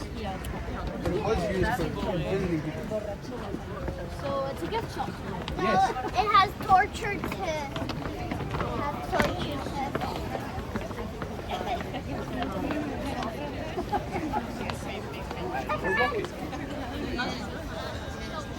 Oh yes, we're going to be walking forever. We walk until you're kicked out.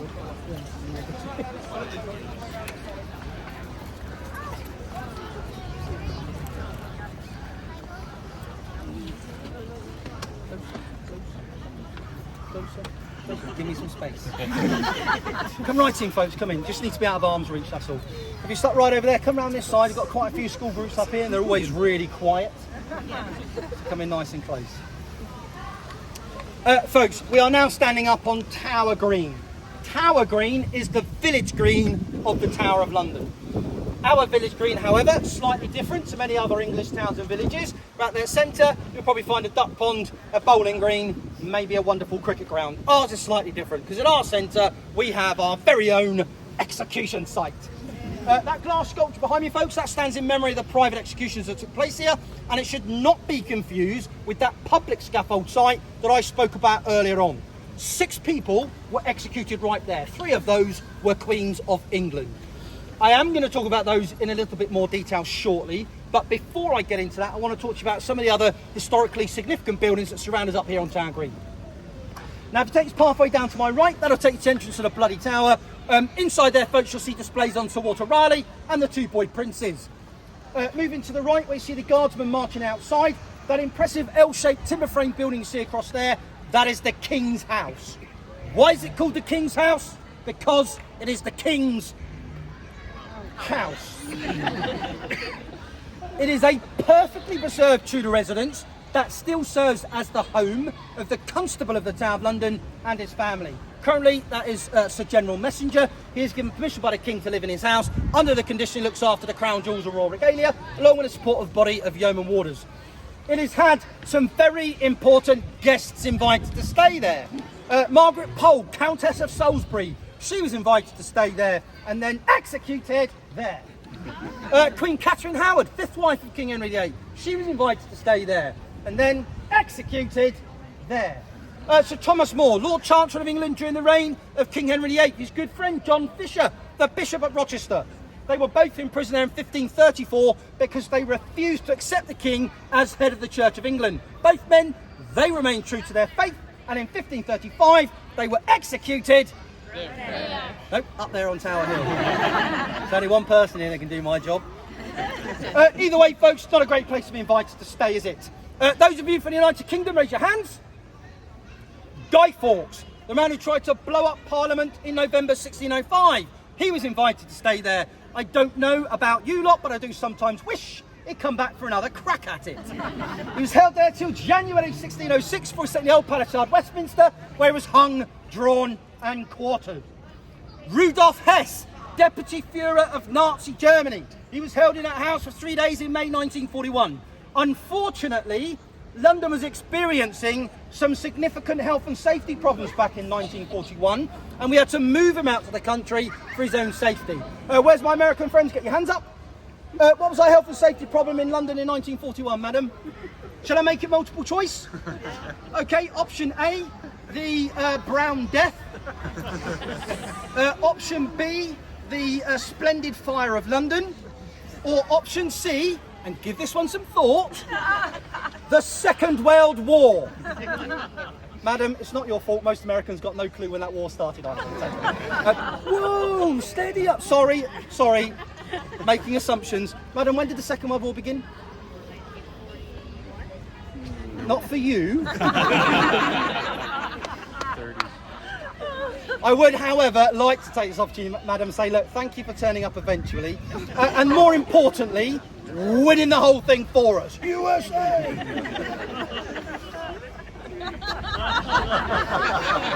Right, okay. The houses on either side of the King's House here with the green doors, they date from a slightly late period, but they serve as moral accommodation for yeoman warders and our families. Behind us, that's the Beecham Tower. That's the main state prison during the Tudor period. Folks, if you get a chance, get in there, up on the 2nd floor. Behind that tall arch window, you'll see carvings and inscriptions into the stonework of the walls left by the prisoners held in those cells. Some of those engravings date back more than 500 years. On your right-hand side, folks, that is the Chapel Royal of St. Peter ad Vincula, which is Latin for St. Peter in James. After St. Paul's Cathedral, Westminster Abbey, that probably ranks as the most important burial site in the country. That chapel today contains the celebrity A-list of the 15th and 16th century. That is the final resting place of Queen Anne Boleyn, Queen Catherine Howard, Lady Jane Grey, Robert Devereux, James Scott, the Duke of Monmouth, Sir Thomas More, John Fisher, Edward Seymour, John Fox, Thomas Cromwell. You name it, They are married inside... married? They're not quite. They are buried inside that chapel. Please feel free, folks, when the tour's complete, if you wish to do so, head inside there and pay your respects to those traitors! So it's an instinct. I can't help it. Huh? Indeed. Right, behind us, that large castellated structure there with a large gold clock front and centre. That is the Waterloo block, standing on the site of the Grand Storehouse, which was destroyed by fire in 1841. That is one of the newest buildings here inside the Tower of London. That wasn't constructed until as recently as 1845, as a barracks for as many as 1,000 soldiers of the Tower garrison. Still serves as a home to the garrison to this day, but it is also the home to the Crown Jewels and Royal Regalia. And if you haven't seen them yet, you can see them by going through the door under that large gold clock. Inside there, folks, you're going to find more than 1.5 tons of gold, more than 23,500 precious gemstones, and they include the 3 largest cut white diamonds on the planet, the largest of which weighs in a staggering 530.2 carats.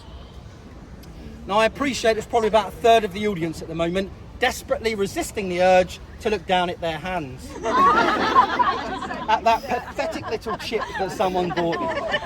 Now, folks, I've been doing this job for 9 years. During that time, I've witnessed 2 wedding proposals at the end of my tour. Not to me. Now, I don't know what gets the romantic juices flowing. I don't know if it's the dead wives in the chapel. Whatever it is, folks, if you've got a little stone in your pocket, leave it there. It is not going to be the win you think it is. Wait till you get to Legoland, do your proposal there. Okay? Not here. Right, folks, back to the business now. What I'll do now, I'm going to talk to you a little bit about some of the most significant executions that took place right here behind me. The first one that I'm going to talk about is also the very first Queen of England to be executed. Queen Anne Boleyn, of course. Now, she was the second wife of King Henry VIII. She was held here at the Tower for the last 18 days of her life in 1536. Now, she was tried in a court of law and she was found guilty on somewhat questionable charges of adultery, incest, witchcraft, and my personal favourite, imagining the king's death. I mean, who's married? And she was executed not with a block and axe, which she feared greatly, but at her own request in the French manner with a 2-handed double-edged sword. Lord God, have pity on my miserable soul. With the final words of one of our most infamous queens. Now, our chronicles and archives on the day are absolutely crystal clear that when her head was held up for proclamation, the crowd were aghast. Thank you for you two joining in, but there was more than 2 of people there. When her head was held up for proclamation, the crowd were aghast. Lots of overacting, but we'll take it. Because both her eyes and lips, they were still moving in prayer, but some time after the head had been removed from the body, owing to the skill of the French executioner, the sharpness of his blade, and both the speed and power with which he brought it down. 5 years later, 1541, it was the turn of a lady called Margaret Pole. Now, she was the Countess of Salisbury, one of the very last of the Plantagenets, and she was a great aunt of King Henry VIII. Now, this lady had actually committed no crime, and she was afforded no trial. So why was she executed? Well, it forms a basis of much debate to this day. It would have had something to do with that Plantagenet blood running through her veins and the threat that that still posed to the somewhat newly created and fragile Tudor crown. Ultimately, cutting a very long, boring story short, it comes down to her son, a man called Cardinal Reginald Pole. And actually it was he that the king would have dearly loved to get his hands on. The cardinal, however, he was safe. He was in Rome and he was preaching against King Henry because of his split from the Catholic Church. And as Henry couldn't get the son, he took the mother instead. Now, that incredibly brave, dignified 67-year-old lady is accredited with leaving a poem or a prayer carved into the wall of her cell. And it reads, "For traitors on the block should die. But I am no traitor, no, not I. My faithfulness stands fast, and so towards that block I shall not go, nor make one step, as you shall see. Christ, in thy mercy, save thou me." Now, unfortunately, her prayer goes unanswered, and she makes her way from the king's house up onto the scaffold behind me, and she refuses to lay her neck on the block, saying a block is for traitors, and I am not such. She steps down from the scaffold and tries to make her way back to the king's house.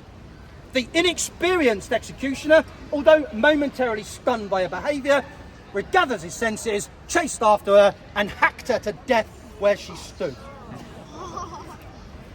The following year, 1542, the axe falls twice on the same day just here. Now, the victims this time are Queen Catherine Howard, 5th wife of King Henry VIII, and her lady-in-waiting, Jane Boleyn, the Viscountess of Rochford, Anne Boleyn's sister-in-law, in fact. Now, Catherine, she's executed for her fairly well-documented associations with other men, both before and, crucially, during her marriage to King Henry VIII. It was, however, her famous affair with a man called Thomas Culpeper that was going to be her final undoing. And according to popular folklore, her final words were, "I come here to die the Queen of England, but I would much rather have died the wife of the only man I've ever truly loved, Thomas Culpeper." Now, some of you probably think that's beautiful. I can guarantee you Thomas Culpeper didn't. To be fair, Thomas Culpeper was executed 3 months earlier, but I don't like historical facts to spoil jokes, so we leave that as it. Immediately afterwards, though, Jane Boleyn, the Viscountess of Rochford, Anne Boleyn's sister-in-law, her lady-in-waiting, she was executed. Her crime, she knew about the adultery and just didn't tell the king. Now, at this point, it's actually going to be 12 years till the axe falls again, 1554, and the victim this time, certainly in my opinion anyway, really was innocent. It was the young, 16 or 17-year-old Lady Jane Grey, the uncrowned queen of just 9 days. Now, on the death of her cousin, King Edward VI, the only surviving male legitimate heir of King Henry VIII, she had been declared queen, and reluctantly she was forced onto the throne here by her ambitious and powerful family.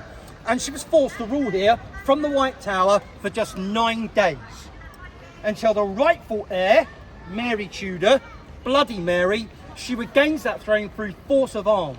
And at that point, Jane is imprisoned across here at number 5 Tower Green, the first house on the left-hand side of the Beauchamp Tower. From the window above that door, she would have had to watch as her 19-year-old husband, Lord Guildford Dudley, was escorted from the Beauchamp Tower out of Tower grounds on his way up to Tower Hill for his very public execution by means of block and axe. Now, remember what I told you right back at the start. There is absolutely no doubt that from that window there, she would have heard 5, 10, 15,000 people screaming, "God save the Queen." She would have known at that moment that her husband was dead. A short while later, she'd have watched in that window as his headless corpse was wheeled straight past it for burial inside that chapel, and he lays beside her to this very day. If that wasn't anguish enough for this innocent young 16-year-old child, she also had to watch from that window as the carpenters built the scaffold ready for her very own execution that was scheduled to, and indeed it took place later that same day. Like I mentioned earlier, those and many, many more poor unfortunate souls were going to find their final resting place inside the Chapel Royal of St. Peter ad Vincula. Right, folks, you'll be pleased to know there's about 5 minutes left, and then it's just a short 20-minute written examination and you'll be free to go. I'm going to finish off, folks, by telling you a little bit about who we are and why we're here at the Tower of London. The easiest way for me to do that is to answer questions that myself and my colleagues get asked every day.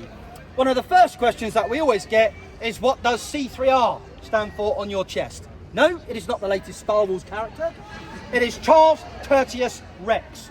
King Charles III in Latin. That is my boss. That is who I work for. The other question that we always get followed up with is, please tell me about your wonderful costume. Costumes are worn by people who are pretending to be something that they are not, like actors, actresses and peasants on the way to a fancy dress party on a Friday night. We are yeoman warders of His Majesty's Royal Palace and Fortress, the Tower of London, members of the Sovereign's Bodyguard of the Yeomen of the Guard in Extraordinary. Yeoman warders and our families, we have been the official guardians here inside the Tower of London. We have lived inside its walls, responsible for the safety, security, protection, execution of everyone and everything inside its walls in an unbroken line that can be traced all the way back to 1220. We were officially formed on the field of battle in 1485 by a royal decree from King Henry VII as the King's Bodyguard. That makes us arguably one of the oldest military orders in the world. And of course, that makes this a uniform, not a costume. What you see me wearing today is one of 2 uniforms we wear to fulfill our duties. This is called blue undress. It is a Tudor tunic designed to be worn beneath armour. And this is not a skirt or a frock. This is where my armour plating goes in when I am on horseback. Got it? Ask me if I ride horses. You ride horses? Nope. But if I ever do, I've got somewhere for my arm. To become a yeoman warder here at the Town of London today, our recruitment criteria hasn't been updated since 1826. Prior to that, very simple, we bought this position for about 250 guineas, about £130,000 in today's money.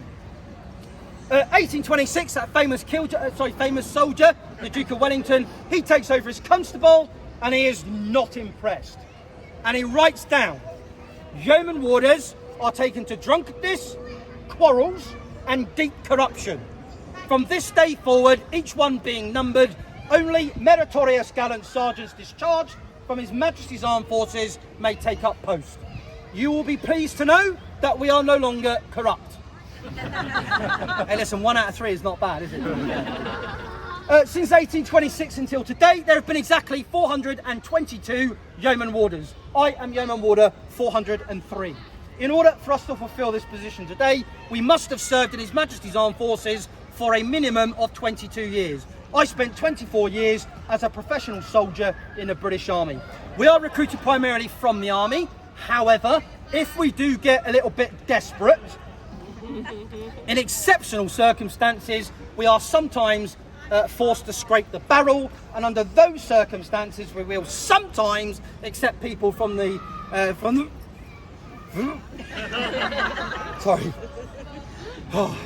from the Royal Navy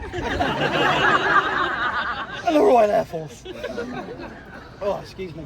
They must also achieve the rank of warrant officer. If you're not sure what that is, it means sergeant major, and you must be of good or meritorious service. If you have those 3 things, you can apply for a post here when a position becomes available. I mentioned earlier on, we're also sworn in at St James's Palace as members of the Sovereign Ceremonial Bodyguard. What that means that during high ceremony and state occasions, we are one of the few people in the country permitted to stand beside the monarch and be armed.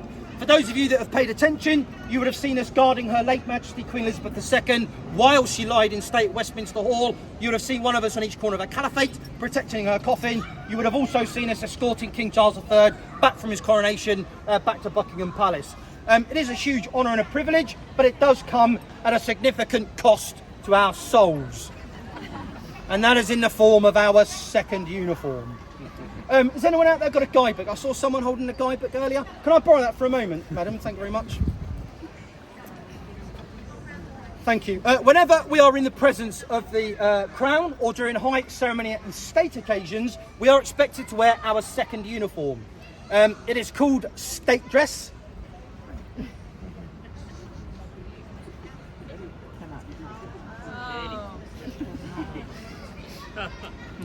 It was designed during the reign of Queen Elizabeth I, and as you can quite clearly see, she hated men. I've got to wear red tights, I've got to wear red breeches, I've got to wear a huge really rough around my neck, I've got flowers on my shoes, flowers pinned to my knees, and I have to wear a bonnet that has flowers all the way around it. And I can assure you, for 35 retired combat veterans, that's a problem. The only thing we get to balance it out is a 7-foot partisan spear and a sword. That does not balance it out. I would need a bazooka to balance it out, but apparently can't carry rocket launchers around the boss. All joking aside, it is a huge honour and a privilege. I've been very fortunate in my career to guard Her late Majesty Queen Elizabeth II in life and in death, and I look forward to my duties to continue to guard His Majesty King Charles III. However, it's not necessarily how many of us measure success in life. Mine is measured in a very different way. It's not about my military career, it's not about my rack of medals, but it is about the following. I have 2 beautiful daughters. They are beautiful on the inside, and they are not revolting on the outside. Because of what I now do, they are both under armed guard and lock and key in a prison. That, ladies and gentlemen, I think you will find is the definition of success. Now, granted, I am slightly more thrilled about it than they are, but listen, when you see them waving through the arrow slits, just wave back. It makes their day. They carve it on the, so they write it in their diaries. Right, folks, we are almost out of time. If you clear me a little gap through there, folks, I'm going to go and stand across outside the Waterloo block. I'll hang around there for a few minutes. If you've got any questions about anything that I've covered during the tour or not covered during the tour, I'll do my very best to answer those for you. Failing that, please feel free to ask any of my colleagues. They'll be only too happy to help. From my perspective, children, your behaviour has been absolutely adequate. Don't let anyone tell you any different. Most importantly, folks, from my perspective, I appreciate it's an awful lot of information delivered very, very quickly. Thank you very, very much for your attention. Please use the rest of the time we've got here to explore the rest of the fortress, and folks, have a fantastic day. Thank you very much. Thank you.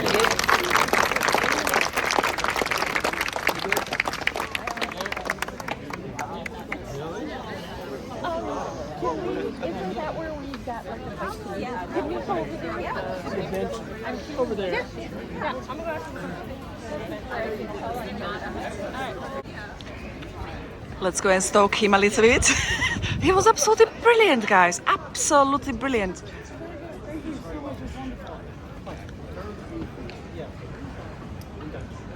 So it starts up here in records describing us around the beginning of the 16th century, the first part of about 15th, we start seeing this being used to describe us, but nobody ever actually documents why. So there are lots of different guesses out there. Some people think that we were permitted to eat beef directly from the king's table. Some people think we were partly paid with a ration of beef. Some people think we were responsible for tasting it, serving it.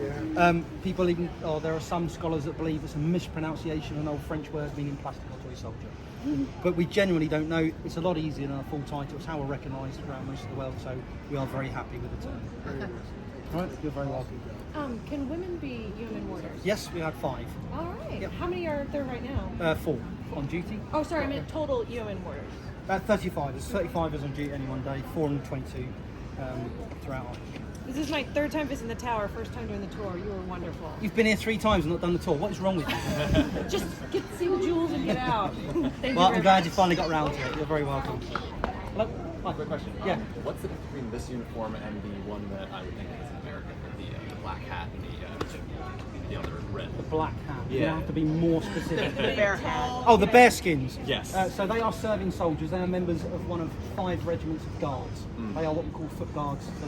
So they are serving infantry soldiers. Got Scots Guards, Irish Guards, Welsh Guards, Edinburgh Guards, Coldstream Guards. They are on duty sometimes, like these folks. It just so happens that their image, their iconic red tunics, seem to be what get plastered all over the internet.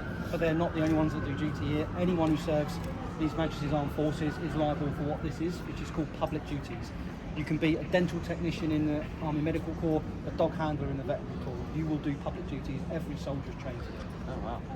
Right? Yeah, thank you. No problem. The only difference is when the Navy are here, we still have to have the Army, because the Navy aren't allowed to carry weapons in public. Oh. The only thing they shoot at occasionally is the sea, and we need you to be a bit more specific than just being able to hit the ocean. Okay. All right? Yeah, thanks so much. You're very welcome. Hello. Did you meet Princess Kate? I haven't met Princess Kate, not properly, but I have been in the same place there quite a few times. We haven't had a conversation yet. It was inappropriate last time because we were at her grandmother's funeral. What about the Queen? Numerous occasions. I've been very lucky to meet the Queen and to meet the current King. Yep. Yeah. He was here celebrating our birthday party with us fairly recently. Yeah. Well, all of us have met the King because it's our job to guard him sometimes. Yeah. All right. Well done. Good questions. We just wanted to say thank you. Oh, you are very welcome. It was I'm glad you very enjoyed it. not only entertaining but educational as well. You're very Thank you welcome. so much. All right. And I'm here to ask about the ghosts. Yeah, there are thousands of ghost stories here, but for me personally, I'm quite sceptical. I haven't seen anything in the They don't time like that I've been you. here. I think they're more scared of us than we are of them, because all of the sightings are by our visitors, very rarely anything seen by us. But the way this tower is constructed, with 2 concentric walls, lots of subterranean ground underneath, foxes and various animals get into all of the different drains and culverts that run underneath the place, and of course we all know that foxes make some incredibly disturbing sounds, and so lots of the time people what think is a haunting sound is probably a fox in a drain somewhere. Not to say there isn't, there are thousands of stories, but there's too much history here for me to concentrate on those, so we really concentrate on what we know for sure. Have you heard anything from your colleagues? Is there anybody who is actually scared or nervous regarding ghosts and those stories? No, or is most everybody... of us have spent a lifetime being shot at and blown up, so those are the least of our fears. Got you. Yeah. Nice one. It was amazing. I'm glad you enjoyed it. Thank you so much. Day, all right? Take care. Bye-bye.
I went inside last time to see the crown jewels. But anyway, let me show you some Halloween decorations here at Tower of London that I didn't have time to show you on the way because we were listening to that amazing interview. Honestly, I don't think it can get any better. I really enjoyed that interview, guys. What do you say? Leave me a comment underneath this video. Share it with your friends if you can. That man was amazing. So funny, so witty. I really enjoyed it.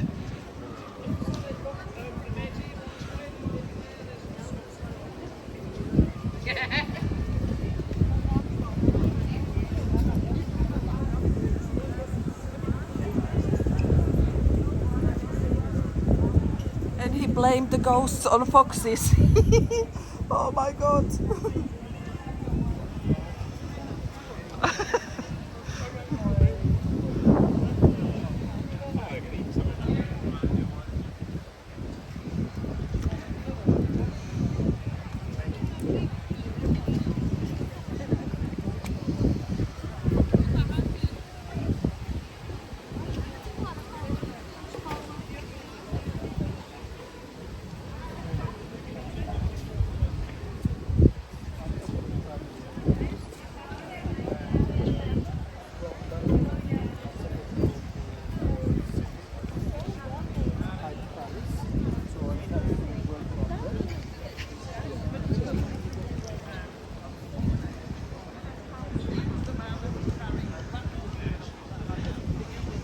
There is another one here, you see?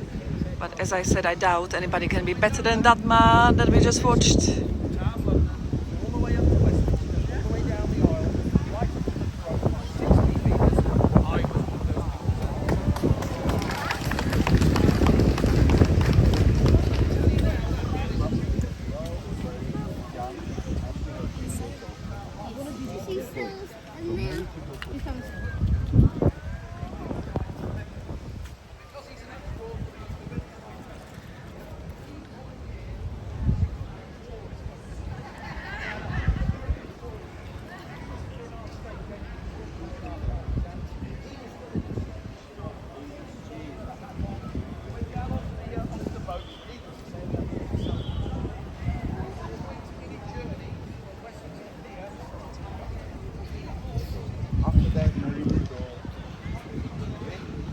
promise you guys I'll make it inside of these buildings. I don't mean these specific ones I'm looking at now, but you know, those behind me where you actually can go in. I don't know if you can enter.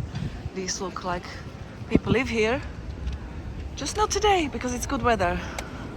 When it gets rainy, windy, cold, I'll be filming inside.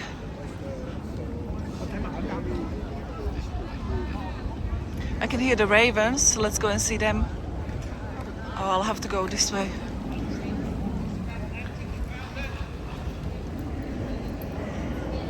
There's actually a story about them as well. They mentioned them in the previous interview I filmed last time I came here. It's a nice story. Here they are. 1, 2, 3, 4, 5. 4, yeah, 5. And the 6th one, I think they have one more, if I remember correctly. Oh, there is another one here. Look, hiding. You see, 1, 2, 3, 4, 5, 6. I can't remember how many, but I think there is 6. I can't remember anymore. What is he doing? Hiding there, playing peekaboo. Oh my gosh, let me show you closer. See?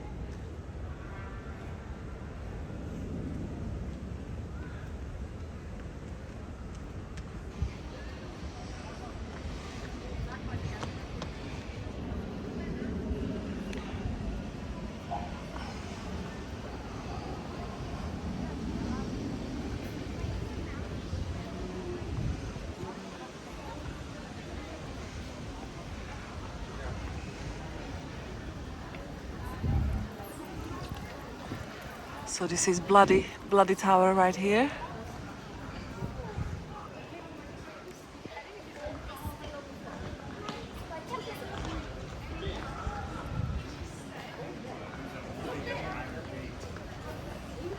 What happens if one of those spikes landed on someone?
Living residents who are based here. I'll tell you about them.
Escort for the word.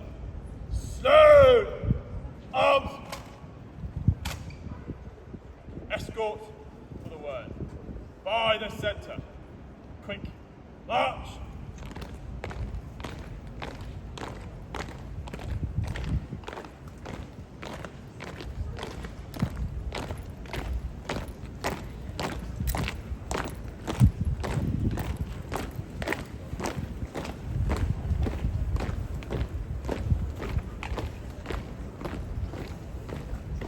Cántalo.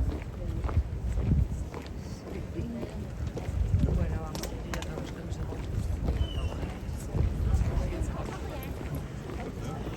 So, ladies and gents, thank you so much for watching, everybody. Please press the like button, please subscribe, leave me a comment underneath the video, please.